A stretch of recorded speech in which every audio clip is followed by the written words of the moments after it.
The night before they opened me up, my son texted 4 words. Sign the house over. The 5th line said, "Don't come back sick."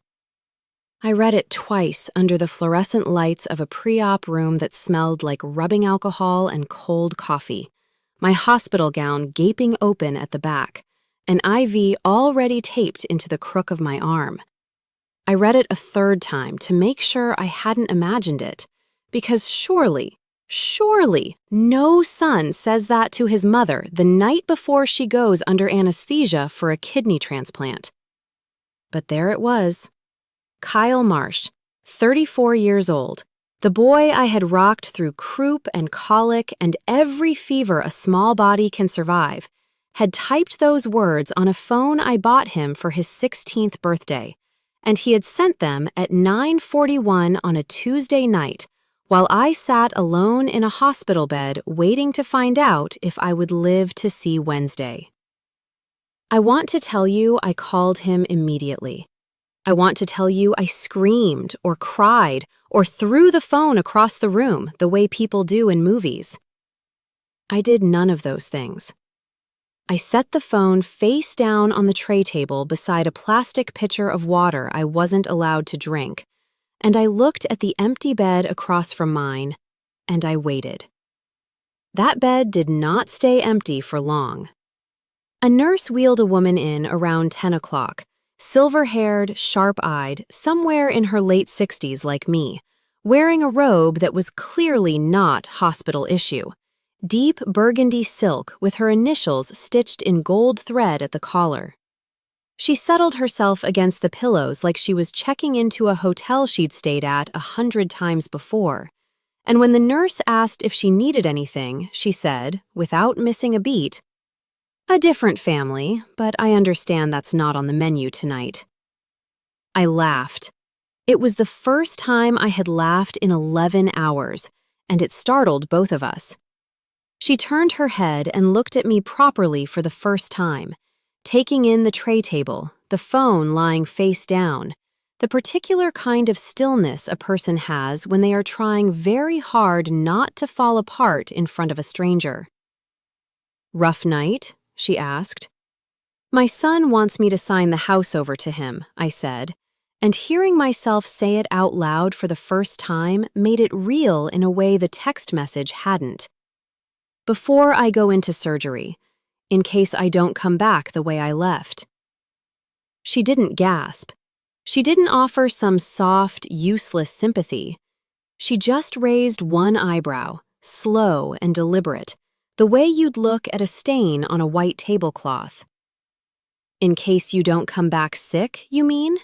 Or in case you don't come back at all?" "He didn't specify," I said. He was very economical with his words. "Show me," she said, and held out her hand like she expected me to simply hand her the phone the way you'd hand a doctor an X-ray. I don't know why I did it. Maybe because I was frightened and alone, and it was easier to hand a stranger my humiliation than to sit with it by myself. I picked the phone up and turned the screen toward her. She read it in silence. I watched her face while she did, and I saw something flicker across it that I would only fully understand hours later. Something that was not surprise exactly, but recognition. The recognition of a pattern she had seen 100 times before, in 100 other rooms. "Sign the house over," she read aloud, flat and clinical, like she was reading a charge sheet. "Don't come back sick." She handed the phone back to me. "What's your name?" "Diane," I said. "Diane Marsh." "Vivian," she said, and nothing more. No last name. No explanation for the silk robe or the initials, or the way she carried herself like a woman who had spent her whole life being listened to. "Well, Diane, I am about to go under the knife myself in roughly 11 hours, and I intend to wake up. When I do, I am going to need a project, because my own children have made it abundantly clear they'd prefer I stayed asleep a while longer." "What did they do?" I asked. Nothing so dramatic as your son, she said. They just stopped calling. It's amazing how quietly people can betray you. No text required. Love in a family isn't the people who show up when it costs them nothing. It's the ones who are still standing there when it starts to cost them something. She studied me for a long moment. Here is my proposal, Diane. If we both wake up tomorrow, you are going to march home and change every lock on that house before your son gets the key cut. And I am going to help you do it.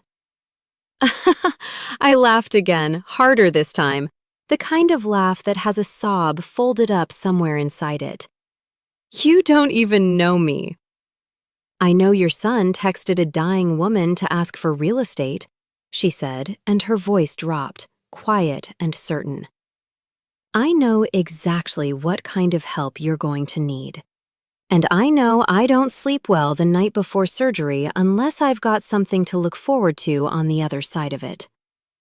She held out her hand across the gap between our two beds. Deal? I shook it. Her grip was firm, dry, unshaking, the handshake of a woman who had closed 1,000 negotiations before mine. Deal, I said. If I wake up, I'm changing the locks. If I wake up, she said, I'm suing somebody. I haven't decided who yet. We laughed together in that dim room, two women who had known each other for 11 minutes, and for the first time since the text had lit up my screen, the fear in my chest loosened its grip, just slightly, just enough to breathe. A nurse came through around 11 to check vitals, and I noticed something odd. She looked at Vivian's chart, then looked at Vivian, then said, We'll take good care of you tonight, and stopped herself mid-word, cleared her throat and said, We'll take good care of you tonight, ma'am. Like she'd caught herself before finishing a sentence she wasn't supposed to say out loud. I noticed. I filed it away. I did not ask. Around midnight, a man in a rumpled suit appeared at the door with a leather folder under his arm, said something quiet to Vivian that I couldn't hear, and she waved him off with 2 fingers like she was dismissing a waiter. Not tonight, Marcus. Go home. I'll call you when I'm conscious enough to be difficult again. He smiled, nodded at me politely, and left. I remember thinking at the time that it was strange for a woman in for what she'd described only as a small procedure, nothing dramatic, to have a man in a suit visiting her at midnight with a leather folder. But I was exhausted and frightened, and my own son had just asked me to sign away the only thing I owned outright in this world. So I let it go. I did not know yet that the woman in the bed beside me held more power over my son's future than I did. Not yet. I wouldn't find that out until after the anesthesia wore off, until a surgeon I had met only once stood in my doorway and asked my son a single, quiet question that would end everything Kyle thought he understood about who he was dealing with. But that came later. That night, all I knew was that a stranger in a silk robe had offered me her hand and a promise. And for the first time in longer than I could remember, I did not feel entirely alone. A nurse came in just before 1 a.m. to start my sedative drip, and as the warmth spread up my arm and the room began to soften at the edges, I heard Vivian's voice from the other bed, low and steady in the dark. Diane, she said, whatever happens tomorrow, you are not the kind of woman who signs a house over to a man who tells her not to come back. Those were the last words I heard before the room went black. I held on to them the way you hold on to a railing in the dark, not knowing yet how far I still had to fall before I understood exactly how right she was, and exactly how much further my son was willing to go to get what he wanted. To understand how I ended up in that bed, alone except for a stranger's kindness, with my own son's cruelty lighting up my phone screen, I have to take you back. Not to that night, but to years before it, to the slow, quiet erosion that had been happening in my family long before anyone said the word transplant out loud. My name is Diane Marsh. I am 68 years old, and until about 2 years ago, I would have told you I had a good life. Modest, but good. I raised my son Kyle mostly alone after my husband David died of a heart attack in the garage of the house we'd bought together. The house Kyle would one day text me about from a hospital parking lot, apparently unwilling to walk inside and say the words to my face. David died when Kyle was 19. I was 53. I had a part-time bookkeeping job at a hardware store and a mortgage that was, at the time, still 11 years from being paid off. I sold David's truck. I took on 2 more clients for the bookkeeping business I ran out of our spare bedroom. I worked Saturdays. I did not date. I did not travel. I paid off that house 8 years early, in cash, one careful envelope of savings at a time, because it was the one thing I had promised David at his hospital bedside that I would hold on to no matter what. Kyle went to college on loans and a partial scholarship, and I sent him $40 in every care package, folded inside a card, for 4 years. Money I genuinely could not spare. I told myself it was what mothers did. I told myself the sacrifice was the whole point. He married Vanessa the year he turned 22. I liked her, at first, or told myself I did, the way you tell yourself you like a coworker you have to see every day. She was polished in a way I never learned to be, always in something tailored, always with her nails done, always with an opinion about which neighborhoods were coming up and which were, in her words, not worth the risk anymore. My neighborhood, the one where Kyle grew up, the one with the house David and I bought for $18,000 in 1987, fell squarely into the second category. I remember the first time I heard her call it that. We were at their engagement dinner, and Vanessa was describing her dream renovation to her mother. Sweeping gestures, open concept everything. And her mother asked, almost as an afterthought, whether they might ever consider Kyle's childhood home instead of building new. That old thing? Vanessa had laughed, a bright, tinkling laugh that did not quite reach her eyes. It's sweet, but it's not really us. Maybe once Diane's, you know? She'd trailed off and made a small gesture with her wine glass, a little circle in the air that meant, unmistakably, once Diane is no longer using it. Kyle laughed along with her. I remember the exact sound of that laugh, because it was the first time I understood, really understood, that my son had learned to see my life as a countdown clock on an asset he was waiting to inherit. I told myself I was being oversensitive. I told myself grief makes you see slights that aren't there. I kept paying the taxes on the house. I kept mowing the lawn myself, even after my knees started complaining about it, because it was mine, and because some stubborn part of me still believed that if I kept it beautiful enough, kept it cared for enough, my son would someday walk through the door and remember it as home instead of as equity. The granddaughter came 2 years into the marriage. Emma. If there is one unqualified good thing that survived the wreckage of what my son became, it is Emma. And I will get to her, because she matters more to this story than almost anyone else in it. But at the time, in those early years, all I understood was that a baby had arrived, and that baby had my mother's chin and David's laugh, and that some tender, foolish part of me believed a grandchild might soften what marriage to Vanessa had begun to harden in my son. It did not. If anything, Emma's arrival accelerated things, because suddenly there was a nursery to furnish, and a bigger house to dream about, and a private school Vanessa had already toured before Emma could walk. Kyle started a small logistics consulting business the same year Emma was born, borrowing against his and Vanessa's savings, certain it would take off within 18 months. It did not take off. It limped. It bled money quietly for years, while Kyle told everyone at Thanksgiving that things were about to turn a corner. The same phrase every year, delivered with the same forced confidence, like a magic word that would eventually make itself true through sheer repetition. I helped where I could. Not with money, because I genuinely didn't have much to spare, but with time. I watched Emma 2 afternoons a week so Vanessa could focus on her wellness routine, which I came to understand meant expensive yoga classes and lunches with women who wore athleisure that cost more than my monthly grocery budget. I never once asked to be paid for the babysitting. I never once complained.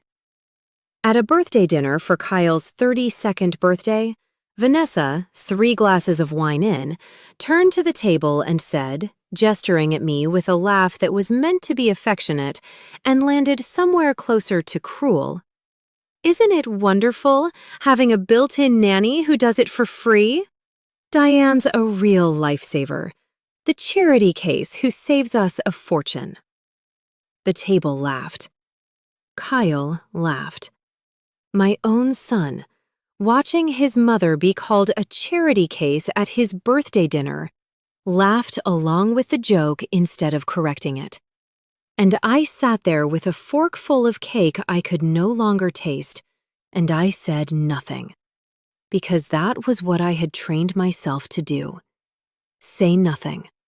Absorb it. Keep the peace. Keep the house beautiful and the lawn mowed and the babysitting free. And maybe, eventually, it would be enough. It was never going to be enough. I understand that now. The diabetes had been quietly working on my kidneys for longer than anyone realized, including me. I'd been managing type 2 diabetes since my early 50s, taking my medication, mostly watching my diet. Mostly. The hypertension crept in around 60, and I managed that too. Another pill, another number to track. I was, by every appearance, a woman handling her health responsibly. What I didn't know, what none of us knew, was that the damage had already begun years earlier. Slow and silent. The kind of damage that doesn't announce itself with pain, but with fatigue you write off as age. With swelling in your ankles you write off as standing too long. With lab numbers creeping in a direction nobody flags until they've crept too far. I was diagnosed with stage 4 chronic kidney disease 3 years ago, at a routine physical, and stage 5 kidney failure 8 months after that. I remember calling Kyle from the parking lot of my nephrologist's office, my hands shaking so badly I could barely hold the phone, to tell him the word dialysis had entered my life. "Okay," he'd said, and there was a pause, a long one. And I remember thinking, hoping, that the pause meant he was absorbing the weight of it, the way a son should. So, what does that mean for, scheduling? Because Vanessa and I have the Cancun thing in March. That was it. That was his response to his mother's kidney failure. A question about scheduling around a vacation. I started dialysis 4 months later.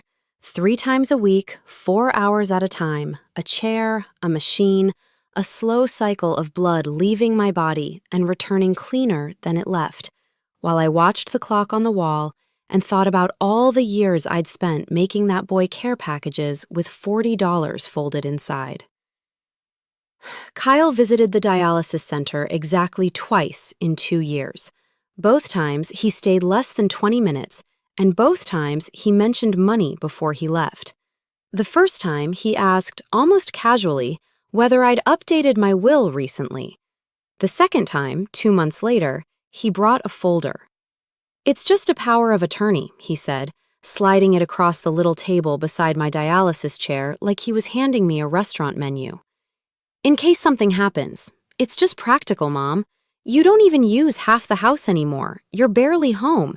It just makes sense for someone to be able to handle things if you can't." I looked at that folder for a long moment.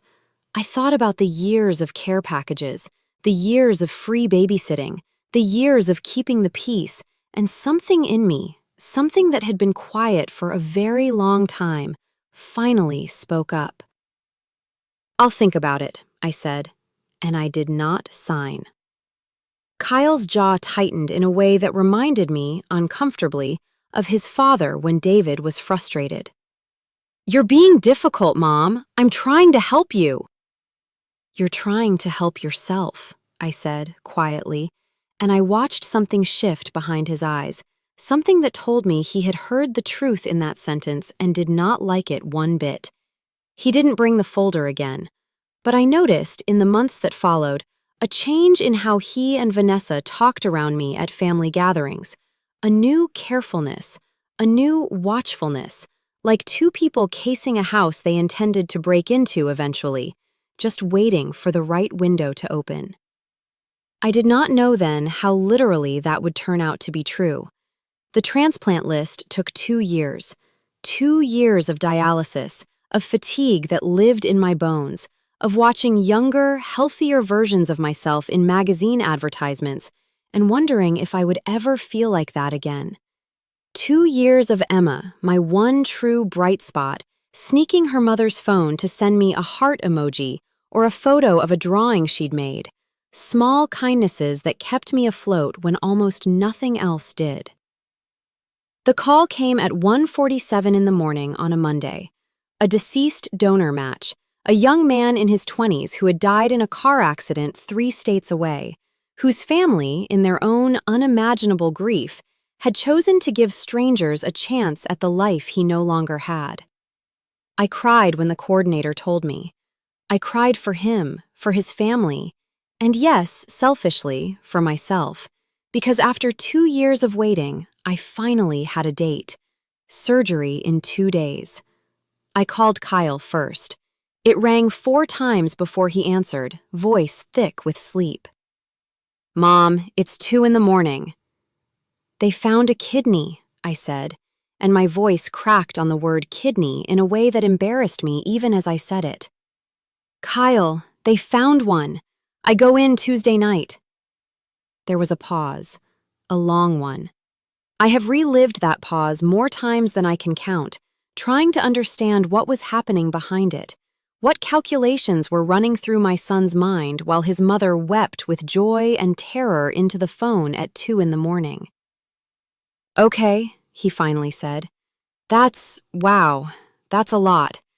Okay, I'll figure out when I can come by."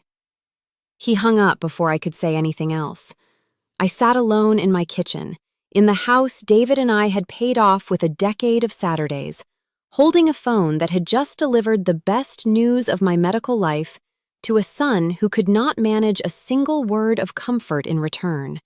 And some small, quiet part of me already knew, even then, what was coming. I just didn't know it would come in 5 sentences, typed and sent from a hospital parking lot the night before they opened me up. I didn't know that the man I had raised alone, the boy I had sacrificed a decade of my life for, would choose that particular night of all the nights in the world to ask me to hand over the last thing I owned, and warn me, in the same breath, not to come back if the surgery went wrong. But 2 days is not very long when you think you still have time to be surprised. I spent that Monday doing what I imagine a lot of people do before major surgery, quietly putting my affairs in order, not because I expected to die, but because some deep animal instinct in all of us insists on tidying the house before we leave it, even for a night. I updated a few passwords. I wrote Emma a card I planned to give her myself once I was home and steady. A small thing about how proud I was of her drawings and her kindness, and the particular way she laughed like her grandfather. I sat at the kitchen table for a long while after I finished the card, turning it over in my hands, running my thumb along the edge of the envelope before I finally set it on top of the refrigerator where Emma would find it the next time she came over, whether that next time came in a week or in a year. I did not let myself think too hard about which one it would be. The house was quiet that Monday night, in the particular way old houses get quiet, settling and creaking in its bones the way I imagined my own body was doing somewhere deep beneath the surface, kidneys failing in silence while the rest of me went on setting tables and writing cards like nothing at all was wrong. I walked through every room before I went to bed, the way I sometimes did when a big storm was coming, checking windows, checking locks, though I told myself I was only doing my usual nighttime rounds and not something closer to saying goodbye. I stopped longest in the living room, in front of the mantel where David's picture still sat in the same brass frame it had occupied for nearly 30 years. His smile a little sun-faded now, the corner of the frame slightly bent from the time Kyle, at 7 years old, had knocked it off the shelf chasing a soccer ball through the house and cried harder about breaking his father's picture than he had about anything else that entire year. I remembered kneeling down beside him that day, gathering the pieces of glass off the carpet while he sobbed, and telling him it was all right, that the picture wasn't broken, only the frame, and frames could always be replaced. I remember thinking that Monday night, 27 years later, how much I wished someone could tell me the same thing about whatever was cracking open between us now. That it was only the frame, that the picture underneath was still whole. I opened the hall closet next, the one with the fireproof lockbox tucked behind David's old winter coats. Coats I had never quite found the heart to donate even 15 years after he stopped needing them. Inside the box was the deed to the house, the original mortgage papers marked paid in full, David's death certificate, my own birth certificate gone yellow at the edges, and a small velvet pouch holding my mother's wedding ring, the only piece of jewelry I owned worth calling an heirloom. I did not take anything out of that box that night. I only opened it, looked at it the way you look at a photograph of someone you love, and closed it again, satisfied that everything important I owned in this world fit inside a box smaller than a shoebox, and that every bit of it was still entirely mine. My neighbor Carol called around 8 that evening, the way she always did before I left town for anything longer than an overnight, to ask if she should keep an eye on the mail and water the ferns on the back porch. Carol Danvers, not the superhero, she always joked, though after 40 years of living 2 doors down from each other, neither of us found the joke particularly funny anymore. We'd just kept telling it out of habit, the way old friends do with jokes that stopped being funny a decade ago, but still mean something in the telling. "You sound tired," Carol said, and there was real worry underneath the casualness of it, the worry of someone who had watched me through David's funeral and through 2 years of dialysis appointments, and who had never once, not one single time in all those years, made me feel like a burden for needing help. "I am tired," I admitted, because it was Carol, and because I had stopped bothering to perform strength for her a long time ago. "They found a kidney, Carol. I go in tomorrow night." There was a pause on her end, and then her voice cracked just slightly with a kind of joy that startled me, coming as it did on a night when I had so little joy left of my own to spare. "Diane! Diane, that's wonderful! Oh, honey, that's everything you've been waiting for." Then, quieter, more careful. "Is Kyle driving you tomorrow?" I hesitated. I hadn't told Carol much about the growing strangeness with Kyle and Vanessa, partly out of pride, and partly because some old, foolish part of me still hoped it might resolve itself before anyone else had to know how bad it had gotten. "I'm taking a car service," I said. "Kyle's got a lot going on with the business right now." Carol was quiet for a moment, and I could hear, even over the phone, the sound of her deciding whether to push. She didn't. That was Carol's particular gift, knowing exactly when to leave a door unopened rather than force her way through it. "Well," she finally said, "you call me the second you're allowed visitors.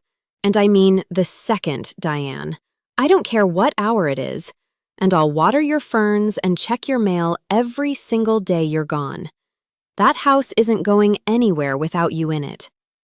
I thanked her and hung up, and sat with the phone in my lap for a long moment, thinking about how strange it was that the woman 2 doors down, who owed me nothing beyond 4 decades of casserole exchanges and Christmas cards, had just promised me more steadiness than my own son had managed to offer in a single phone call about a kidney. I thought, too, about the business, the reason I'd given Carol for why Kyle wasn't driving me, and I realized, turning it over, how little I actually knew about what was happening with Kyle's consulting company that year. I knew it had struggled since the beginning, a decade of Kyle insisting things were about to turn a corner. But in recent months, the tone of those updates had shifted, gotten thinner, more evasive.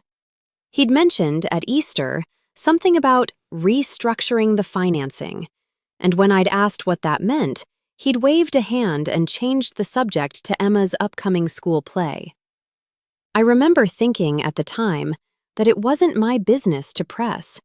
I had spent so many years training myself not to ask too many questions, not to seem like I was prying into my son's life, that by the time it might have mattered to ask harder, I had lost the habit of asking at all.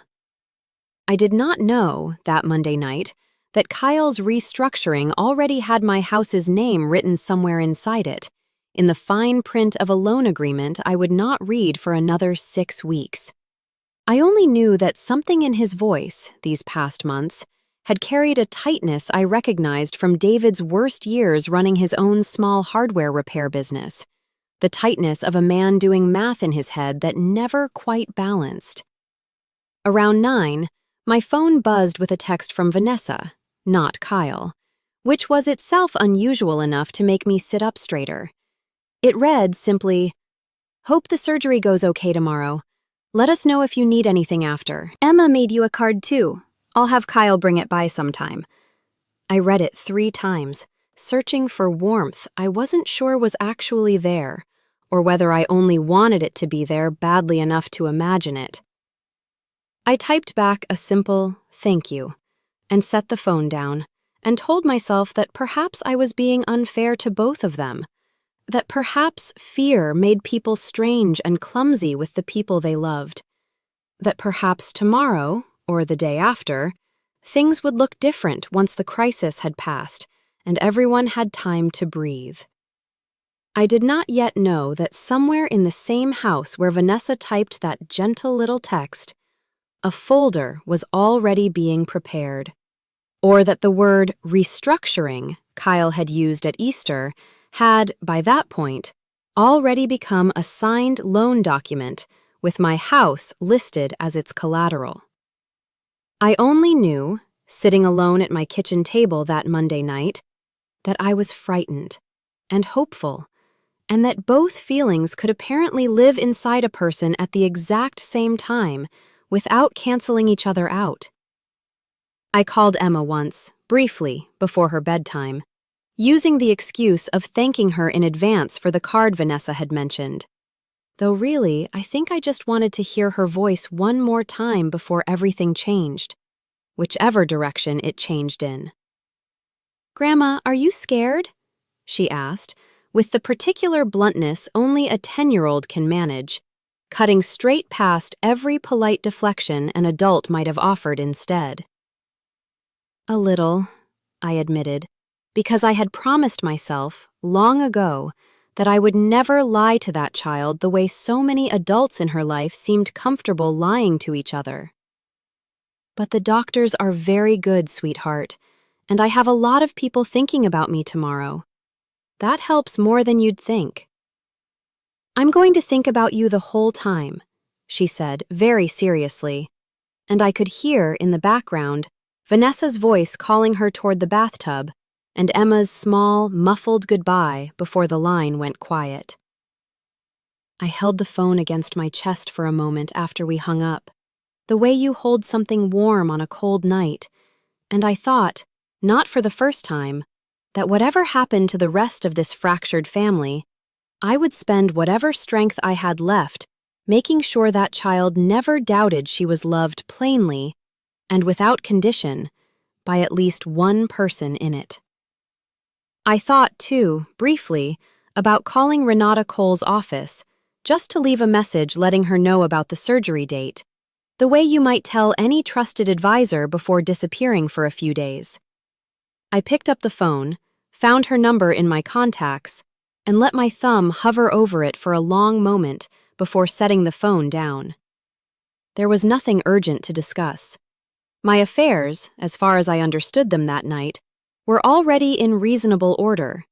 The mortgage paid off years ago, my modest savings accounted for, nothing pressing enough to justify calling an attorney's after-hours line the night before major surgery over what still felt, at the time, like ordinary caution rather than a wall I might soon need.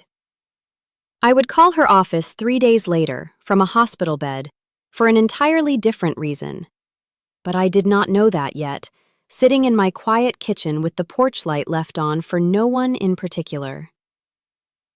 I finished packing my overnight bag around 10, folding a plain robe and a pair of slippers Carol had gifted me 2 Christmases ago, tucking in the small paperback novel I never actually expected to read, but always brought along anyway, out of some superstition that having something unfinished waiting for me was its own quiet promise that I intended to come back and finish it. I packed my glasses case, my toothbrush, a photograph of David and me from our 10th anniversary that I kept, foolishly perhaps, in the zippered pocket of every bag I ever traveled with, hospital or otherwise. I sat on the edge of my bed for a long while after that, the overnight bag by the door, the house around me holding the particular silence of a place that has absorbed 40 years of one family's noise and has learned, patiently, to wait through the quiet parts too. I thought about David, about the decade of Saturdays it took to pay off this house, about the son we had raised inside these walls, about the version of Kyle who used to fall asleep against my shoulder on this very bed during summer thunderstorms, terrified of the lightning. And I wondered, honestly wondered, at what exact point that boy had become a man capable of typing 4 cruel words to his mother from a hospital parking lot. I did not have an answer that night. I only had a bag by the door, a card on top of the refrigerator, a lockbox in the hall closet holding everything that mattered most, and a surgery scheduled for the following night that I intended, with everything left in me, to survive.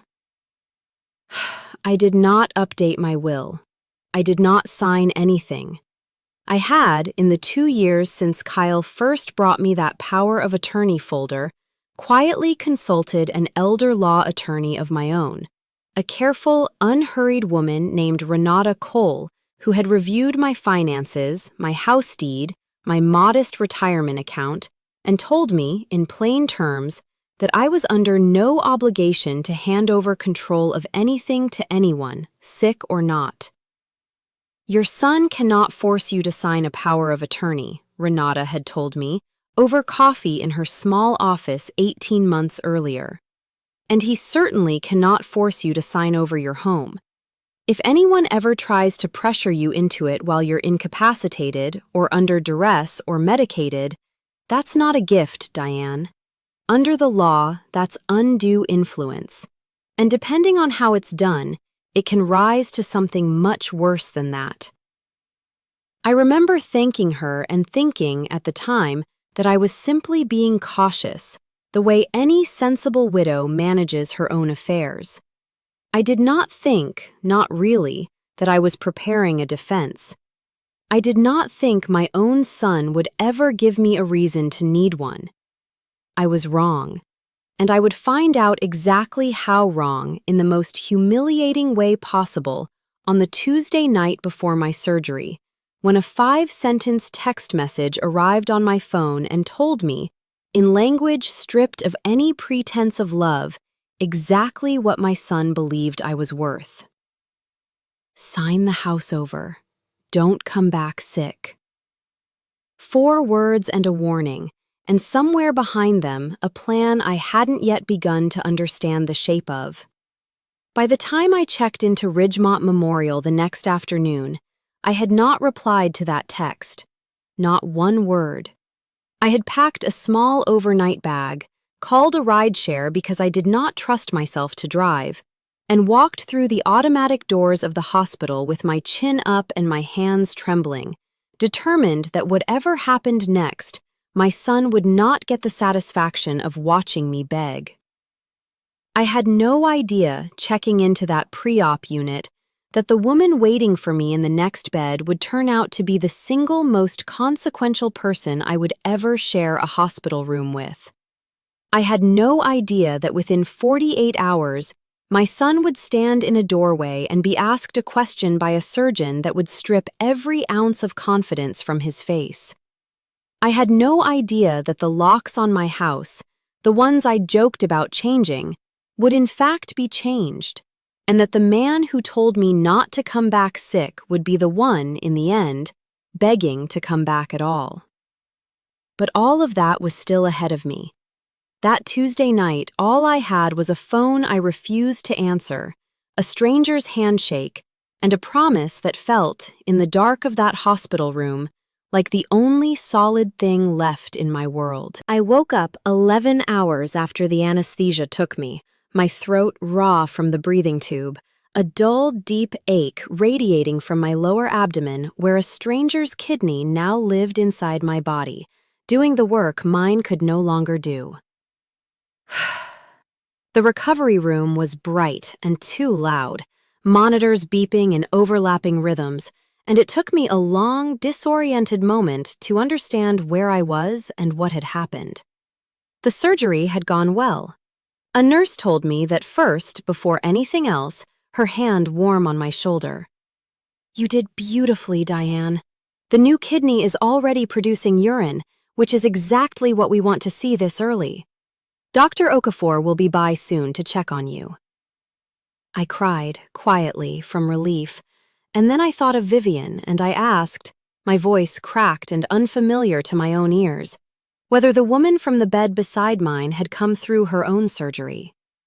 The nurse smiled and told me Vivian was in recovery too, doing well, and that once we were both moved to the same unit, we'd likely end up roommates again, since I'd apparently requested it in some half-conscious moment before they wheeled me back. I don't remember asking, but I was glad I had. They moved me to a shared recovery room around noon the next day, groggy but lucid, tubes and monitors trailing from my arms, and there, in the bed beside mine, was Vivian, sitting up already, sharper and more composed after major surgery than I had any right to expect, reading something on a tablet with her glasses perched on the end of her nose. "There she is," she said without looking up. "I was beginning to think you'd slept through the whole thing out of spite." "I was tempted," I said, my voice still rough. "How are you feeling?" "Aggravated," she said, setting the tablet down. "My hip is going to need 6 weeks of physical therapy, and my son sent flowers instead of showing up, which tells you everything you need to know about the state of that particular relationship."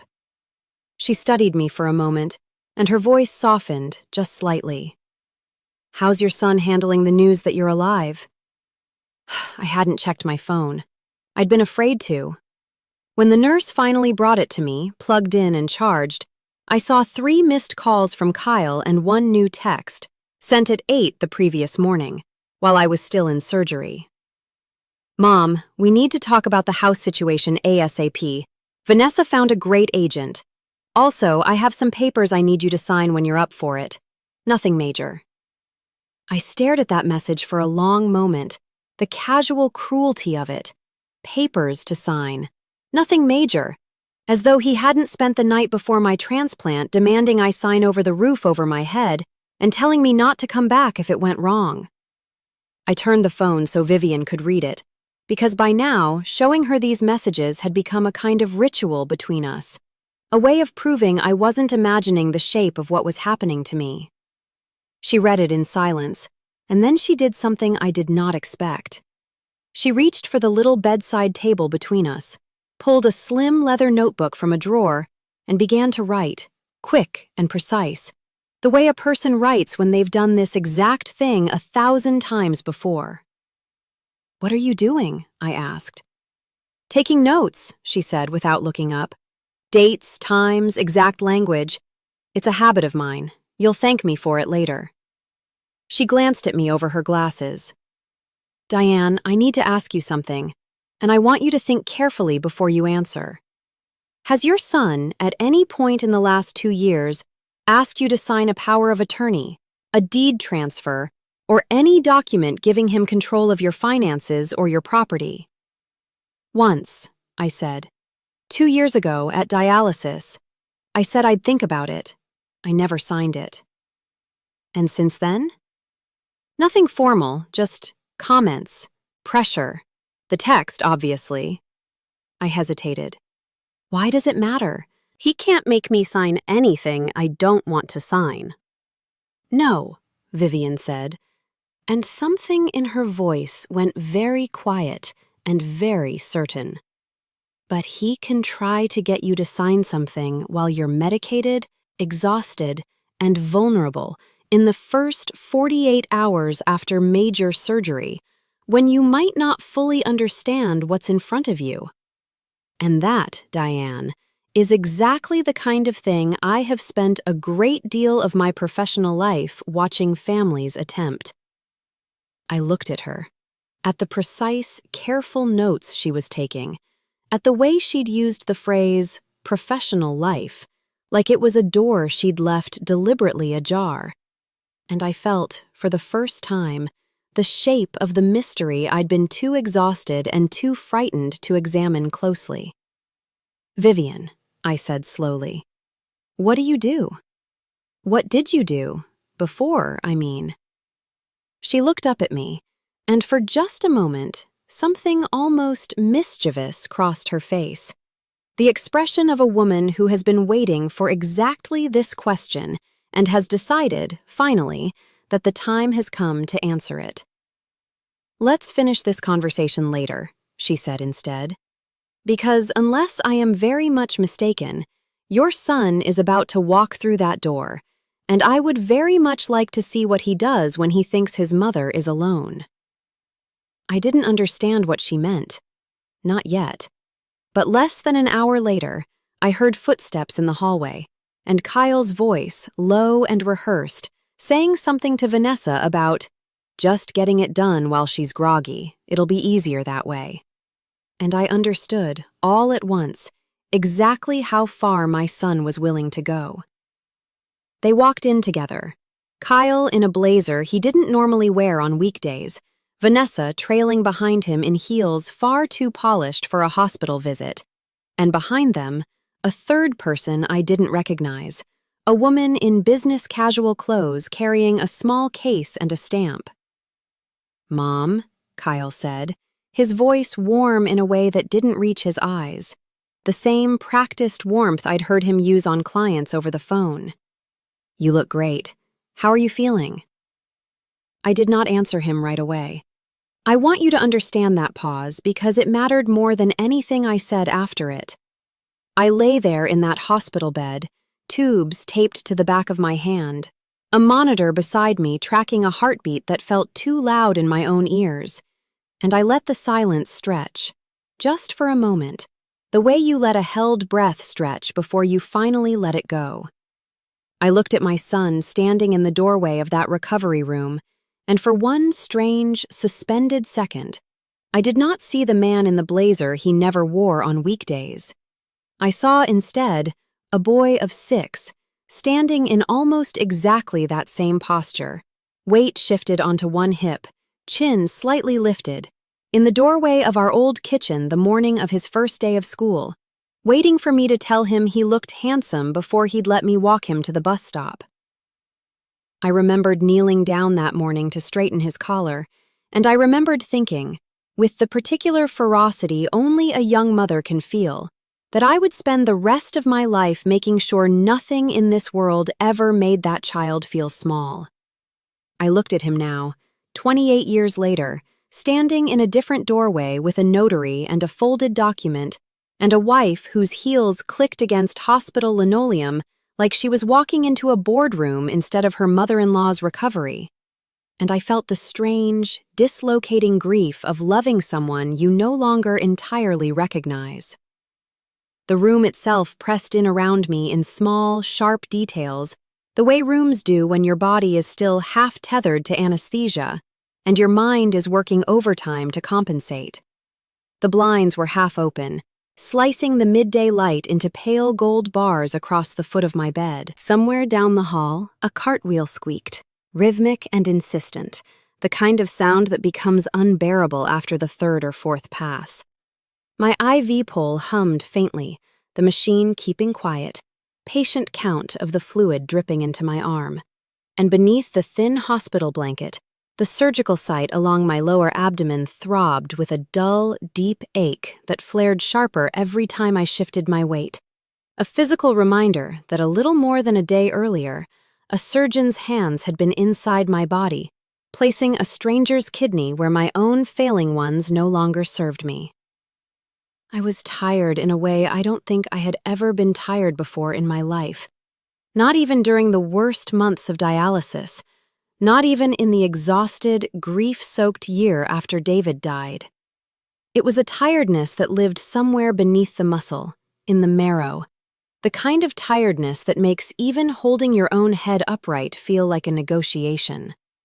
And into that tiredness, my son had walked with a notary and a pen, apparently calculating, with a precision that chilled me even through the fog of medication, that this exact state, drained, aching, vulnerable, was the ideal moment to ask me to sign away the one thing I had left that was entirely my own.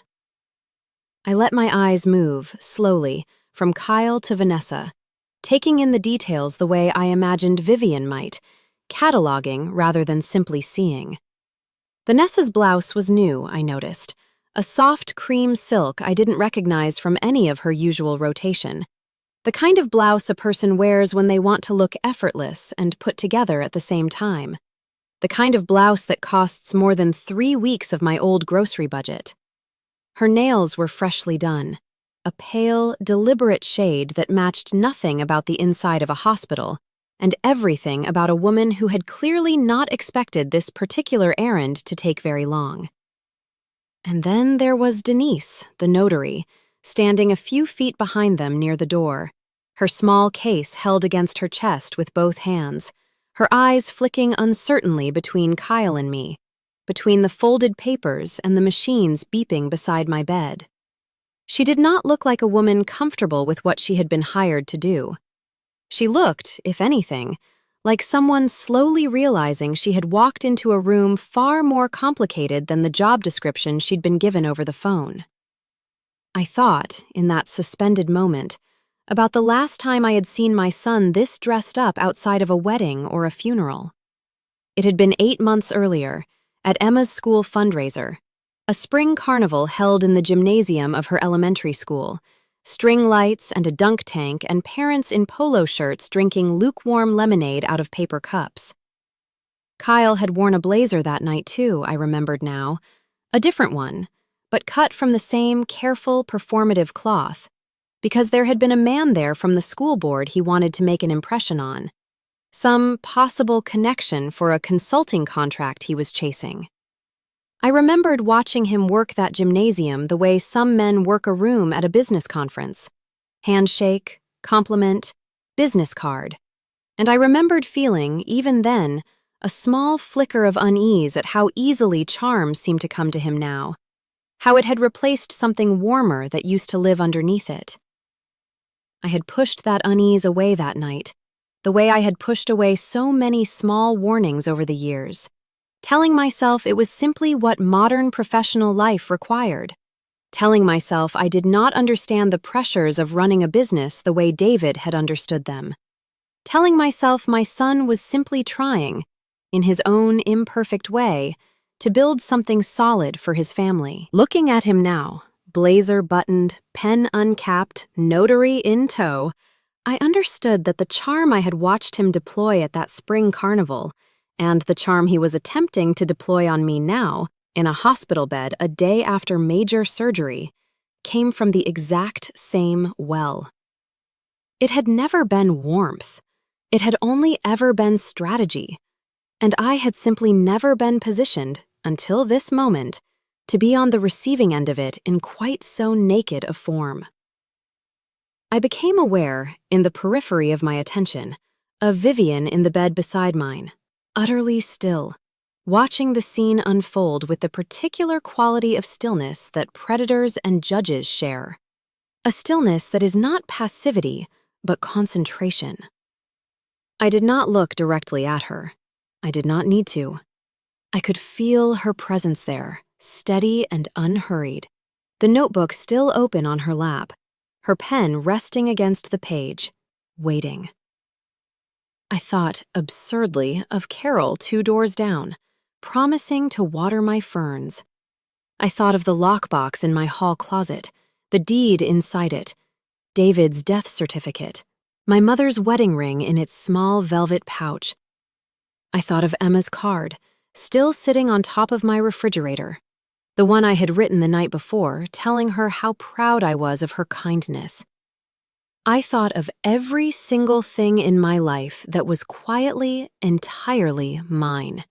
And I understood, in that suspended half-second before I finally spoke, that my son was standing in front of me, asking me to hand over the largest of those things, while I was too weak to properly defend it.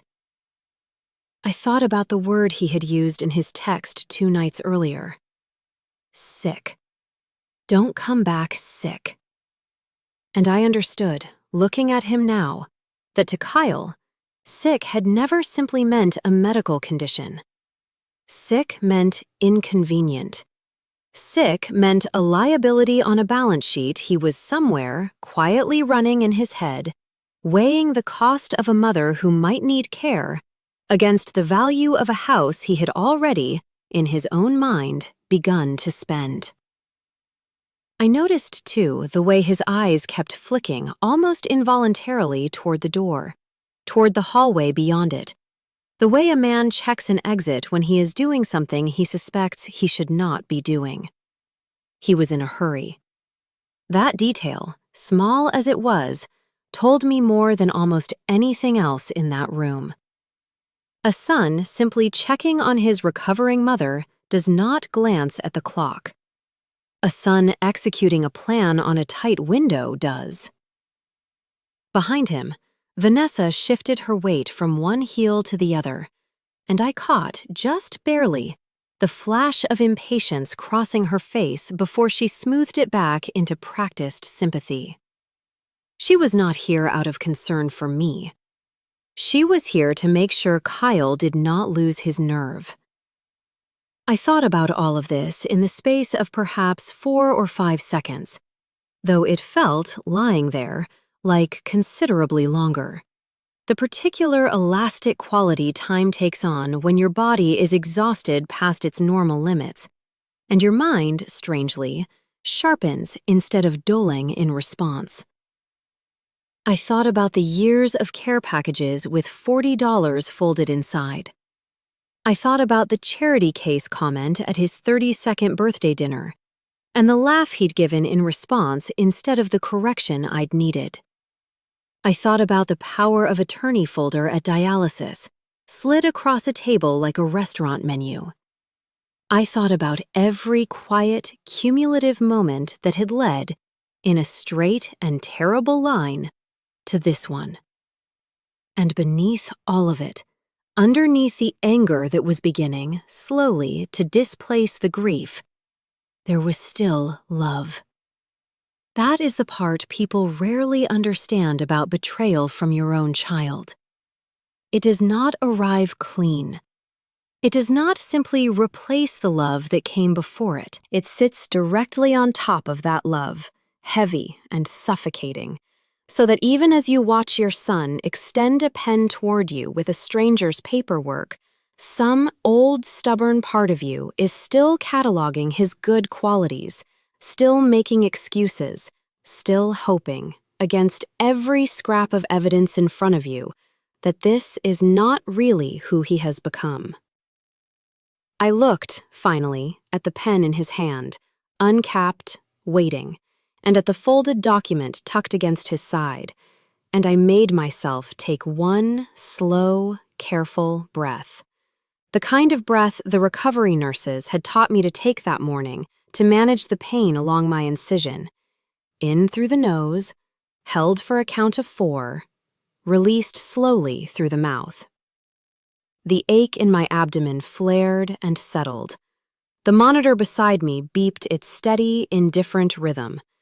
And somewhere in that breath, the last of my hesitation burned away, and what remained underneath it was something clearer, colder, and considerably more certain than anything I had felt since the text message had first lit up my phone 2 nights before.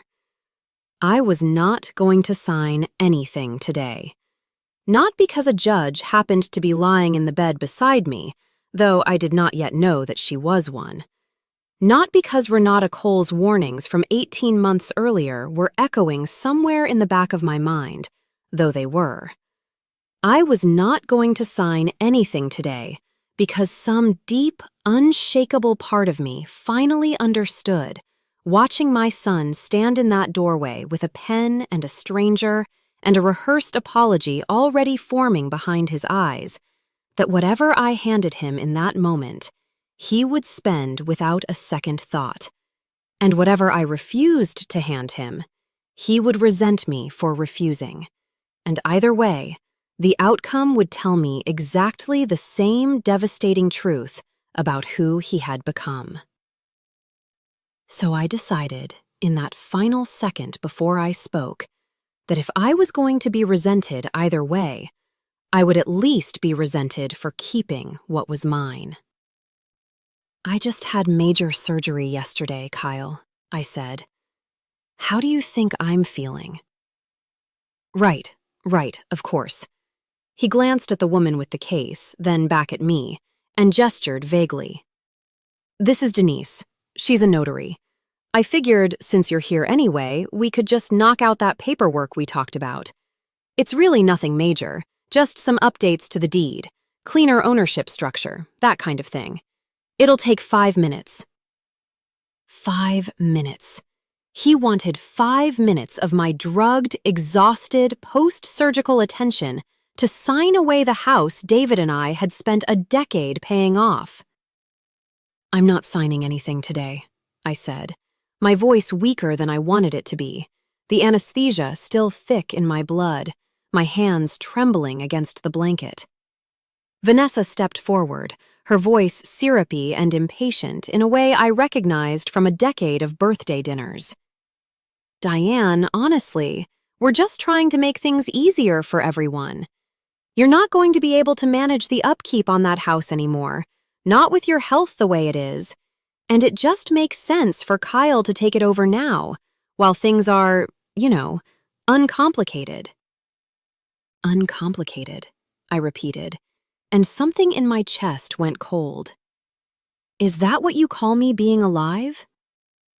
Kyle's jaw tightened, that same tightening I'd seen at the dialysis center 2 years earlier. Mom, don't be dramatic. We're trying to help you. You said yourself, you don't even use half the house. I never said that, I said. You said that. You've been saying that for 2 years. The notary, Denise, shifted uncomfortably by the door, clearly sensing that this was not the smooth 5-minute transaction she'd been told to expect. Kyle stepped closer to the bed, his voice dropping to something that was supposed to sound gentle and instead sounded like a threat wrapped in silk. Mom, you just had a huge surgery. There's a real chance of complications, of rejection, of I don't know, something happening. I need you to be practical for once in your life. Sign the papers. It's what's best for the family." "It's what's best for you," I said, and I felt tears sting my eyes, not from weakness, but from a grief so old and so deep it had nowhere left to go except out. "You told me not to come back sick, Kyle. Do you remember that? You typed those words to your mother the night before her transplant." For just a moment, something flickered across his face, something that might have been shame if he'd let it live long enough to become anything. But Vanessa's hand landed on his arm, and whatever had flickered there vanished, and he reached into his blazer and produced a folded document. "Denise, let's just get this done," he said, and he stepped toward me with the papers extended, the pen already uncapped in his other hand. And that was the exact moment the door opened again, and everything in that room changed. Vivian, from the bed beside mine, spoke first, and her voice was not the voice I had heard joking about locks 2 nights earlier. It was cold. It was measured. It was the voice, I would later understand, of a woman who had spent 30 years in a courtroom watching men exactly like my son try exactly this. "Put the pen down," she said. Kyle turned, startled, as though he'd forgotten there was anyone else in the room. "Excuse me? This isn't your business." "It became my business," Vivian said, "the moment you brought a notary into a shared hospital room to pressure a woman 1 day out of a kidney transplant into signing away her home." She reached for the call button beside her bed, pressed it once, and set it back down with the unhurried calm of someone who has just moved a piece on a chessboard she has already won. "Denise, is it? I'd very much like to know who's paying you, and whether you're aware that notarizing a signature obtained under duress from a medicated post-surgical patient could cost you your license." Denise's face went pale. She began hurriedly stuffing her stamp and papers back into her case. "I wasn't told. I was just asked to notarize a signature. I didn't know the circumstances. I think I should go." She left. Fast. Kyle stood frozen, the pen still in his hand, looking at Vivian with an expression somewhere between confusion and outrage. "Who exactly do you think you are?" he snapped.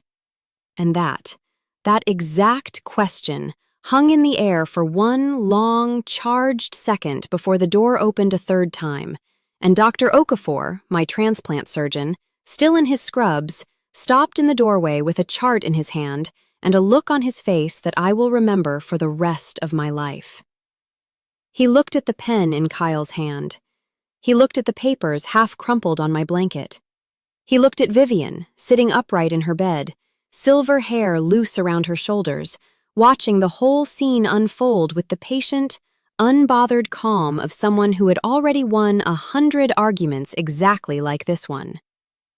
Then he looked at my son, and he asked the question that would end, in the space of about 40 seconds, everything Kyle thought he understood about the 2 women in that room. "Sir," Dr. Okafor said, quiet and careful, "do you know who that woman is?" Kyle blinked. "What? I don't know, my mother's roommate." "Her name," Dr. Okafor said, stepping fully into the room now, "is Vivian Ashcroft. She is the chief judge of the County Probate and Elder Justice Court. She has spent the last 11 years of her career specifically hearing cases involving financial exploitation and undue influence against elderly and medically vulnerable adults." He let that settle for a moment, watching the color drain slowly from my son's face. I recognized her the moment she was wheeled onto this floor, because 2 years ago, she presided over a case involving my own grandmother's estate. She is, without exaggeration, the most respected authority on elder financial abuse in this entire state. The silence in that room was total. Vanessa's mouth had fallen open. The pen slipped from Kyle's fingers and clattered onto the floor, and nobody moved to pick it up. "You have," Dr. Okafor continued, his voice still even, still clinical, but with an edge underneath it now that hadn't been there before. Just attempted to obtain a property transfer signature from a sedated, post-operative patient in a hospital room in front of the single most qualified witness in this state to recognize exactly what that is. He glanced at me, his expression softening. "Diane, are you all right?" I nodded, though I wasn't entirely sure it was true. I was staring at Vivian, at the woman who had shaken my hand in the dark and promised to help me change my locks, and I understood all at once why nurses had almost called her Your Honor, why a man in a rumpled suit had visited her at midnight with a leather folder, why she had taken careful, precise notes on every text message my son had sent me. "You're a judge," I said, my voice barely above a whisper. "I'm a judge," Vivian confirmed, and there was something almost gentle in the way she said it now, something that told me she had been waiting, patiently, for the right moment to let that truth land. "And I made you a promise 2 nights ago, Diane, before either of us went under the knife. I told you that if I woke up, I was going to need a project." She turned her gaze, slow and deliberate, toward my son, and when she spoke again, her voice had lost every trace of gentleness. "Congratulations, Kyle. You've just become it." Kyle stood there, pale and frozen, the discarded pen still on the floor at his feet, and for the first time in longer than I could remember, my son looked genuinely, completely afraid. But he had no idea yet just how much further this was going to go, or how quickly the ground he thought he was standing on was about to fall away entirely. The days that followed my surgery moved in a strange, suspended rhythm, half of it medical, half of it something else entirely, something I can only describe now as the quiet, methodical construction of a case. Kyle did not return to my room that day. Neither did Vanessa. They left, pale and rattled, without another word, and I remember lying in that bed afterward, exhausted and shaking, wondering whether I had dreamed the entire confrontation.